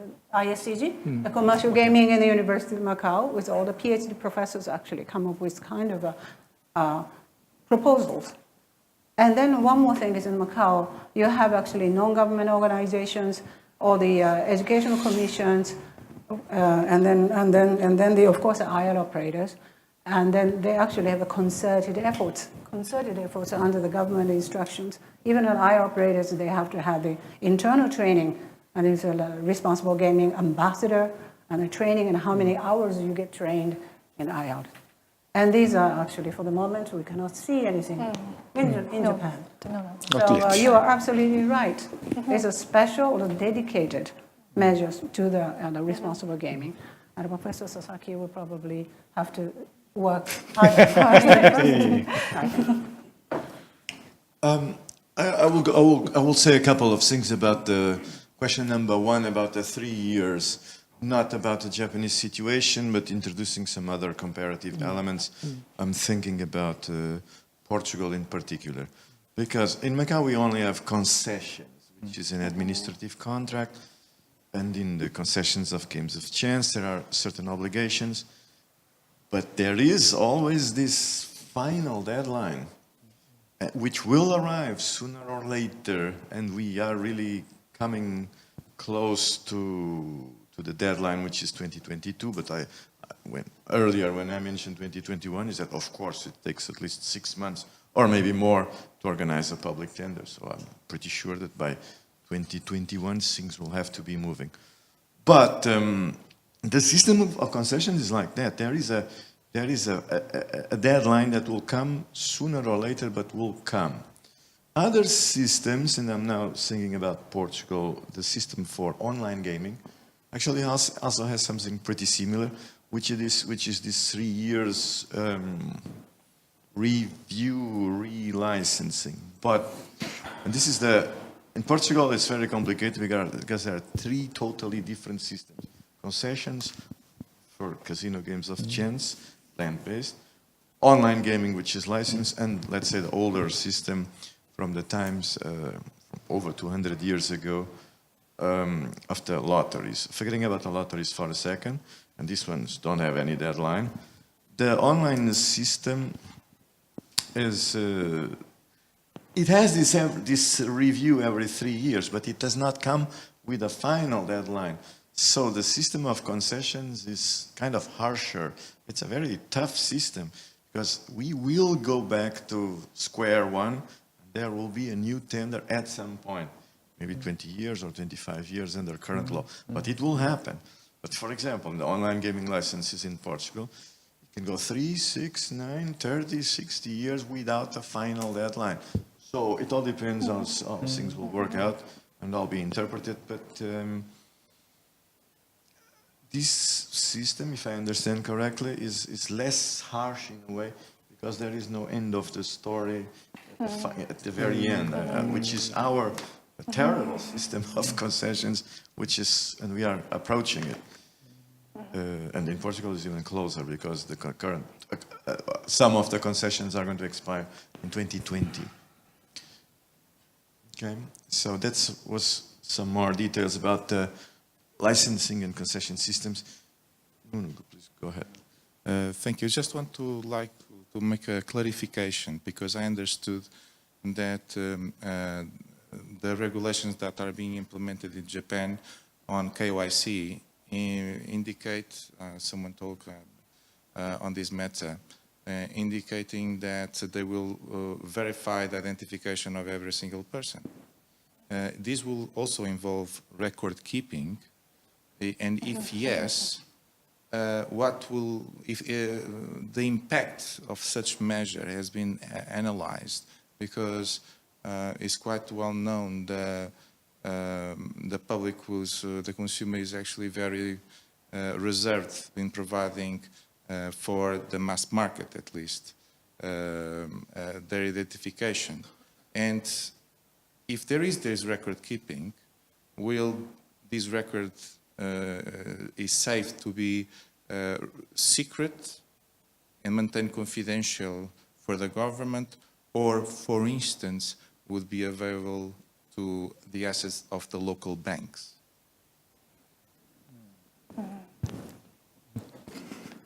I think this was related to record keeping of the player. これって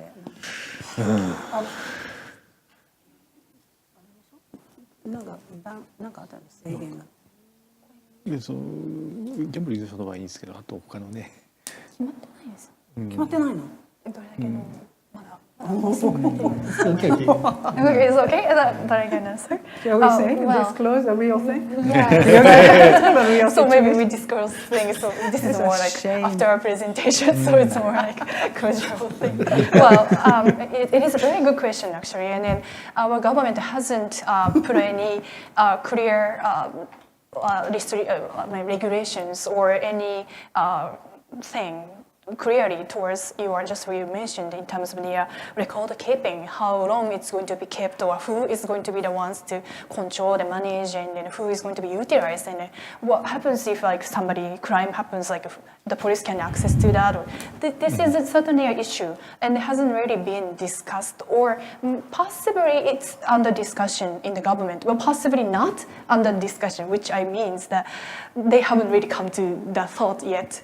Because in terms of this like record keeping or record identification processes, which going to be implemented in Japan IR, for example, like my number card. This is like, I just briefly mentioned in my presentation, this is most citizens of Japan do not carry this or have it. This is the reality. But somehow they implemented this. So if I myself as a Japanese citizen, I bring my passport to Japan IR casino, they're not gonna let me in because I don't need to carry my identification card. But for example, this identification, my number card, okay, but this is just a paper card.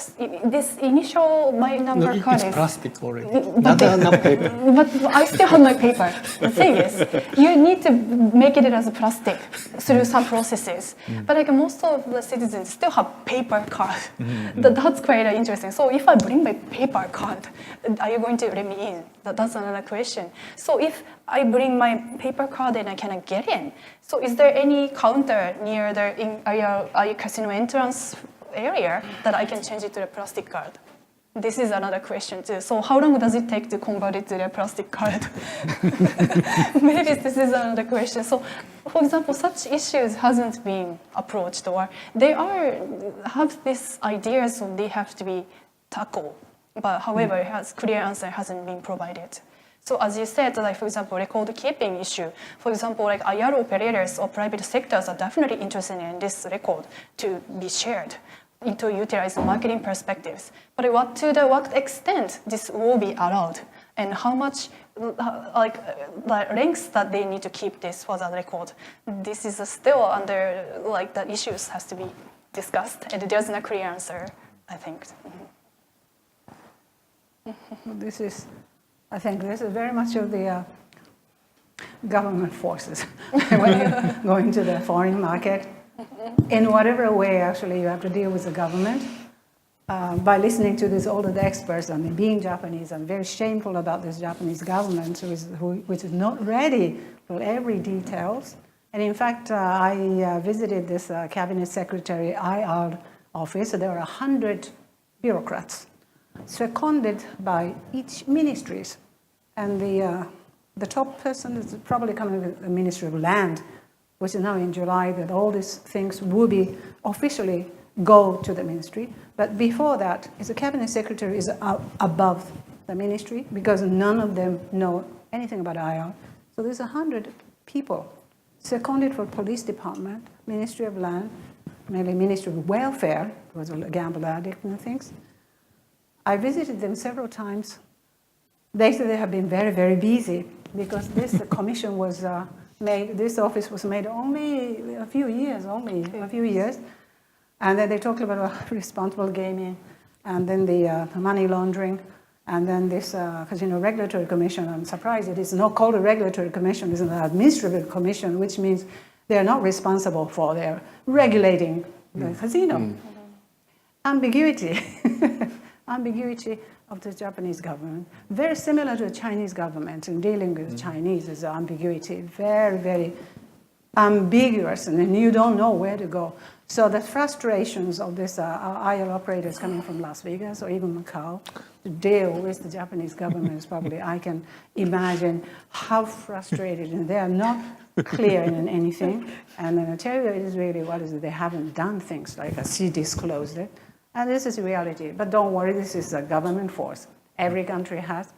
So if you're clever, you have to know how the government actually, behaves.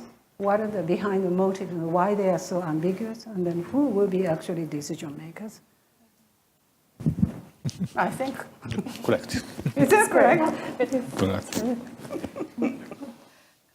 I think that the centralization or decentralization. At the beginning of this legalization, central government people thought we manage everything, we control everything. But one day, the strong congressman goes to the central government. Why don't you give the opportunity to the central government? The trend is totally different. So that's why, okay, we give all responsibility to you. How do you think? So that's, so at first you said about micromanagement. Micromanagement. But the central government so hope to escape the responsibility. So that's Mr. Terada said about so the short term, so the renewal time. That's it's a very, very big program for the investment. So that probably so the central government noticed it. So that they hope to escape the responsibility. I think so. I think one key is a really local partner, I think, for the Macau operators. Like I just mentioned about Toys R Us, for example, is some of the very successful ones. I mean, it's really going to China. Sometimes if you have a really good partner who actually get the information firsthand, instead of just the public informations and anything happening before.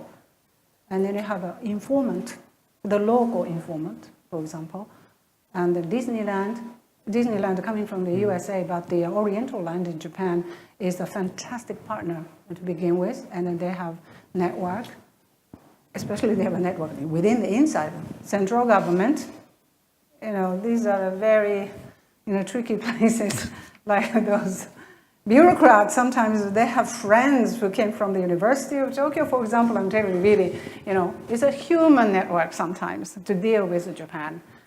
If you have a partner, local partner, for example, who is also the friend of the bureaucrats and working in the central government, for example, this kind of a network, it sounds like China. That is in Japan. Does it exist, isn't it? And then you get the first-hand, very rich information first. And then it's not fair. It's very unfair. But this unfairness is, is a value of the business and the foreign marketing. So I think it is very much true in Japan too, right? Is that right? You agree?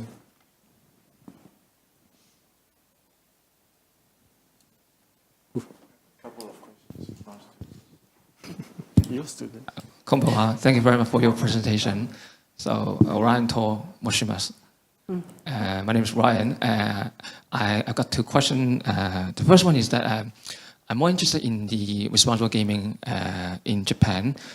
As I noticed, the revenue for pachinko has been sort of dropping in Japan. Is it because of the effect of the responsible gaming law back there, or because the younger generation are not that interested or not that into the pachinko because it's sort of old-fashioned for them? And my second question is similar to what you guys just talked about, is about the partnering. There are many interests in running a casino in Japan, and the local, the Macau operator and even the international operator are saying that they would like to partner with the local Japanese company to run the casino. Is this the ideal way or soon way to get the bidding, or at least to keep or preserve the unique Japanese cultural sort of aspect. So thank you very much for your presentation. Pachinko, yes. Okay. In terms of pachinkos, as you said, that those younger generations are quite some of the generations, like some segments are skeptical towards pachinko, and then the industry itself are towarding more shrinking. But so in the future, it's been industry people say that strongest and the stronger will remain to do businesses. But again, those weaker ones will probably be affected by the IR like regulations such as PG countermeasures, I think. But at the same time, I'd like to mention this as maybe this is a little bit of aside to your question. But in terms of government-controlled gambling, this is a huge gaming field in Japan. And then it's remarkable that nearly 60% of the sales recently are made online. So basically, younger generations are more using the smartphones, and they purchase those horse racing, motor bicycle racing, boat racing through online. So there are some ratio. I think the horse race is the most highest number in terms of the purchased by online.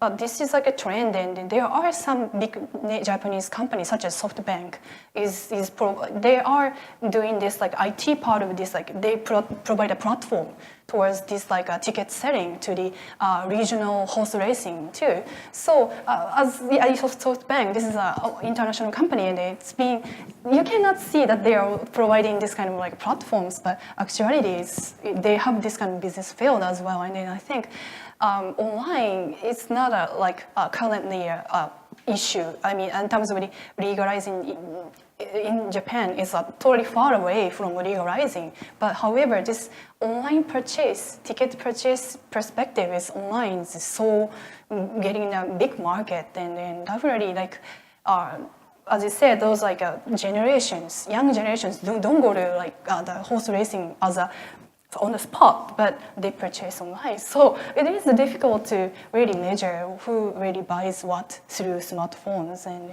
I think this is a future trend.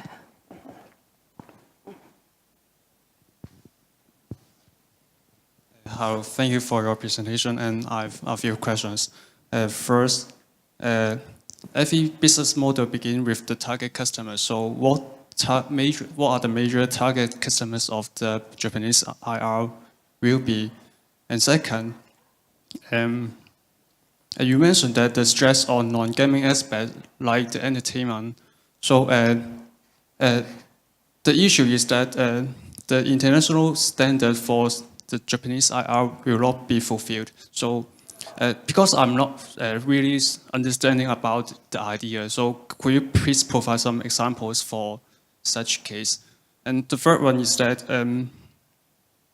to prevent the problem gambling in Japan, so underage people cannot get into the casino in Japan. So I would like to ask how the age of 20 being set to get into the casino in Japan. Okay, the fourth one is that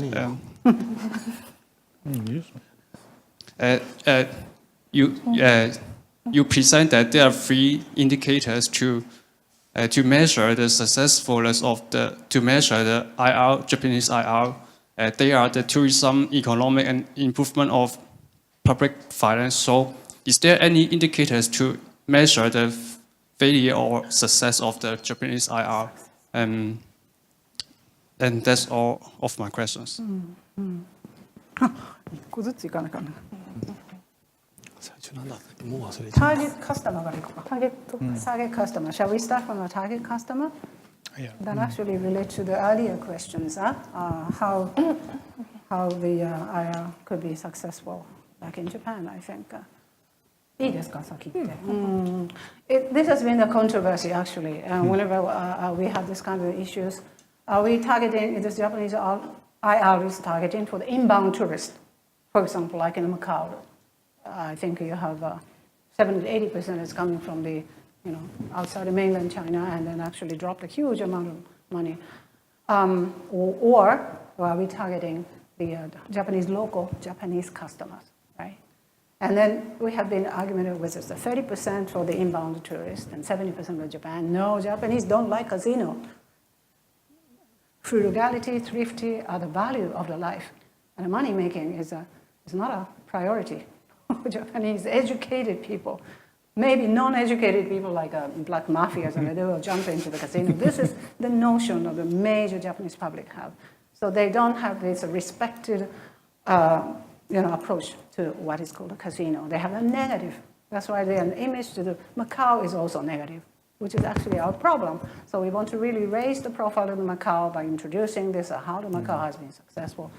Very well, actually, I learned that. But anyway, coming back to, so 30%, maybe Japanese are 70% inbound tourists. The Japanese government wants to have inbound tourists to come in. They don't want to let the local people to go into the casino. Just like in Singapore, they put the levy. Why do they put the levy?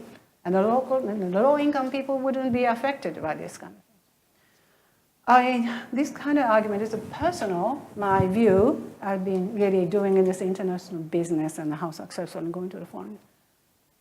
Again, really coming back and looking at all these foreign companies' experience in Japan, who have been successful, who have not been successful, who those who haven't had enough mass customer base from the local people, local market. I mean, as far as Japan is concerned, failed. Apart from Disneyland, of course, the USJ and the Universal Studio Japan in Osaka has been recently doing well. But Japan's all this theme park throughout Japan have been already out of business in these 10 years and 20 years. Even House Tenboshi in Nagasaki with the Dutch village, no culture of the Japanese, and they actually lost. I would see what they are, in my personal view, I think the first, and in 3 years you have to really make the profits before you have to be, determined. Local Japanese would go there, like young people who don't go to pachinko anymore because it's boring. Even this, horse racing, all this, everybody's old people. This is very boring, right? But this new IR actually, it is something new. Something new, and then I talked about the traditional Japanese gambling, but it's really blended and then totally revived into the, modern online game. For example, all the young people who use it, they have been brought up with the games. All kinds of the games, and the animation, the cartoons, and the good things about Japan, and blended into this. Young people, once we get some kind of momentum, and then they will go. A bunch of the local Japanese will go. Then the Chinese tourists would come. I don't think Chinese tourists will go anywhere the Japanese don't go. Don't you think so? You go to all those resort places in Japan, because the local Japanese will go there and then they enjoy it. And then keep watching, wow, this is good, and they will go. So I really feel the success key is really to target first. Don't forget about really local Japanese, important. And then even without making inbound tourists will follow, I would think. I don't know, this is my personal view. どうぞ。次。So my opinion is 70% is Japanese and 30% is inbound. And but the Japanese government is benchmarking the Singapore style. So. But before, the Japanese government is benchmarking is Atlantic City. After that, the Japanese government was benchmarking the Singapore style. And about the pachinko, so the pachinko para sales GGR is decreasing now. So the huge big pachinko chain para hope to invest the Japanese IR.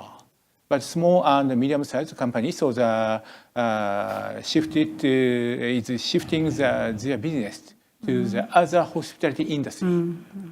So they have two scenarios, and the other scenario of the pachinko para is to get to the online license in foreign countries. あとね、20歳、なんで20歳なんか。 20 Why 20 years? 20. 20 years old. なんで Why 20 years old? Well, this is going to be a very general answer. So, but in Japan, like for example, everything is kind of a 20 years old regulation. So, for example, drinking age is 20 years old. But driving is earlier. But the 20 and the recently, it's kind of putting it lowered down to 18. For example, like election right is now used to be 20 years old or above, but like recently now 18. So this is like 18 or 20 is usually like an issue. Will be in terms of this legal, adult considers as adult age. 20 is adult. Yeah, Adult I age. think this is, but 18 is usually like the last year of the high school, grade like 12. So in terms of the casino, I think the government think it's more suitable to put it as a 20, at least a 20 years old regular perspective, like citizens are at least university students or high school graduate. I think in terms of an educational perspective is also considered. That's my assumption, though. I think the central government would like to say, please make money first by yourself. After graduating high school, you can work 2 years. So you keep the money, then spend in the casino. Joke on me. I can jump in a little bit on, not directly from a Japanese perspective, obviously, but in terms of when I hear these questions, what's going to happen, journalists keep asking what's going to happen to Macau, or this particular case, who is going to be the customer. It's people try to make educated guesses, but the reality is that nobody knows. Singapore thought they knew exactly what was going to happen. We are going to have this levy, and then the Singaporeans will not come, or almost, or very few will come. Surprise. Casino is full of Singaporeans, especially on the weekdays. So there are quite a lot of variables that are impossible to predict, and my point from a legal perspective is that probably the regulatory system, the regulatory framework, should be a little bit flexible, for example, to allow a revision of certain terms of conditions depending on the circumstances, depending on how it evolves. For example, in Macau, we had, during the previous generation of concessions, the concession of CRED-DM from 1962 to 2002, there was this renegotiation clause every 5 years. And Dr. Ruykunge for sure could tell us lots of stories about that. That was interesting because it allowed the flexibility to maneuver, to adapt, to adjust to the priorities, because in the beginning priority was infrastructure, then things changed, then the market evolved in ways that no one could have really predicted. So the renegotiation clause, and of course it was possible because it was only one operator, but you will have only one operator in each area, so it's kind of similar. So that allowed for room for adjustment, and I think that was interesting. That clause disappeared in the current concessions, I guess because there are 6 and you cannot keep renegotiation. I mean, there are 3 plus 3. You cannot keep renegotiation with so many at the same time. It's just not very viable.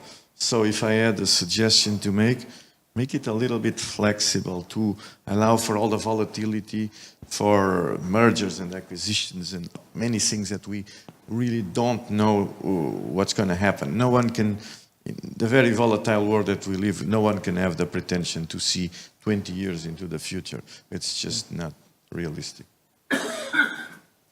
So I guess I have a final question from Erica, and then we really have to close because it's almost 9 o'clock.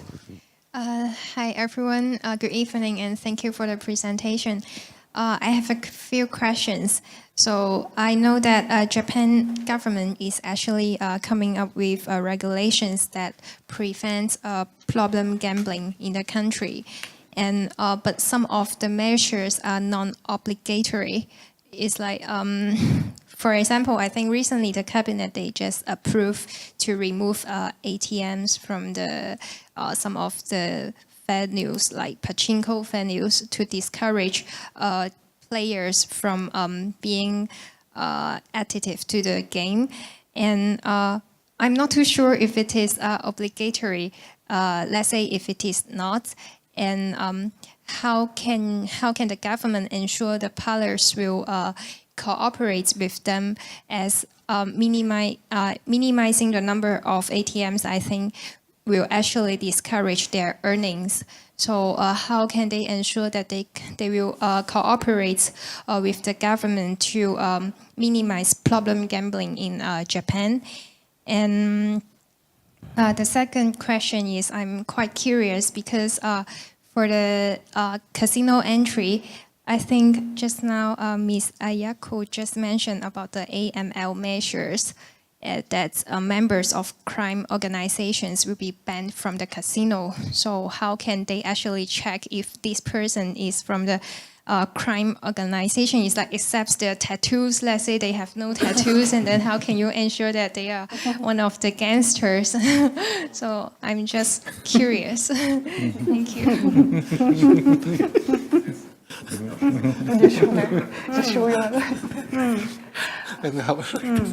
Okay, very good. Let me just short question. Okay, so in terms of the okay, I'll approach your second question in terms of the anti-money laundering and anti-ATM measures. Well, police has the very special record. So that's actually my end of the answer too. So as soon as my number card or passport or just this record has special like informational like assessment processes that they can just pick up whoever that is. Police doesn't like to share any information to the yes, private. That's what they say. No, not the public, but in terms of the private, that is the reality. But somehow they have to connect some to the source to. That's the how, but probably how much or how extent what level of the integration. Of course, like they will not disclose or connect the entire systems for sure, but what is necessary to the extent that necessary, or yes. Maybe we can check the gossip magazine. They're providing the information of the kind of organization. But do they have the good record of the foreign No. like a mafia or whatever? I mean, for Japanese yakuza, what is a yakuza? Yakuza groups, like she said, the police have a very good record. Very good record. They can really identify. Sometimes they are friends. You know, no joke, they are friends. They exchange information. Of course, you must be friend to keep. Sometimes they are very good. So at the time they don't arrest you, but sometimes when there is a potential they come in and they come to arrest. So they have to know in advance. But I'm not sure for the foreign gamblers. They don't have any information. So they have to cooperate with Interpol or the Macau government. The first question is a very good question. I think extremely a good question.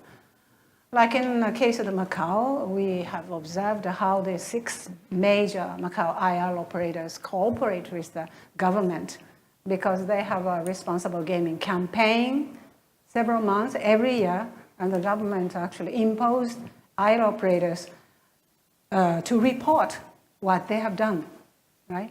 Non-government organizations also report what they have done. Many activities. They have seminars, or like you select the RG ambassadors or the IR seminar. How many seminars, how many training you have done, and then you also select the in-house RG ambassador. I went to Win Macau and I saw the back of the house. I saw the entire computers and the education programs, and sometimes they teach how to identify some potentially pathological gamblers on the floor. Sometimes they actually train them. They are very organized and they have to report and how much budget have been provided for this. I was very surprised. And government, exactly, they have a figure. How much was dedicated to someone else, dedicated for the responsible gaming? And then non-government was sometimes I remember the figure is more than the government, non-government organization, NGO. And then IR operators, I haven't got a figure, but every operator have tremendous money spent to train these people how to deal with it. So they actually cooperate with the IR government because otherwise it will influence the concession, particularly now. They do a lot of things, good things for the government because the concession is coming. But when you come back to Japan, see. So what is that? So that Japanese gaming, so each authority has a huge power to the gaming industry. So that I said was not obliged, but in fact obliged. And so, but the form of the self-control is better from the viewpoint of the governance. You know, the corporate governance. So my background is business administration. So if you think about the corporate governance, the soft law is better than hard law. Soft law means self-control. Self-control is better than hard law for the company to do governance. So soft law, so self-control means do or explain the reason. It's better than the hard law. Hard law is a hard penalty and so the rigid law, and so you know the American style, USA style, and the soft law is a European style. European is better than to control the gaming industry. Is it also Japanese culture? So probably Japanese the lawmaker think about the soft law. So from the viewpoint of the control. That's very much coming from your culture. Yeah, no, it's business self-control. All right, I think we have reached the end of this annual review of Macau gaming law, which was not much about Macau. It was, I have to say this was probably one of the most fascinating panels that I have moderated. I'd like to thank you very much for being here today. I guess this will be on the record, and we have historians in the room. We have one historian there, Paul Spooner. He didn't ask any question now. It's too late. But I guess years from now, we will look at this session and see what we knew, what we didn't know, the kind of things that we're discussing. It will be very interesting to watch later on. So it's a record of the questions that we have now at this particular point in time. But this evolution will probably be fast. This session will age quickly, but like the good wine, it will age very well. And it will be worth reviewing years from now. I'm pretty sure about that. So thank you very much. Thank you, everybody. And see you next year.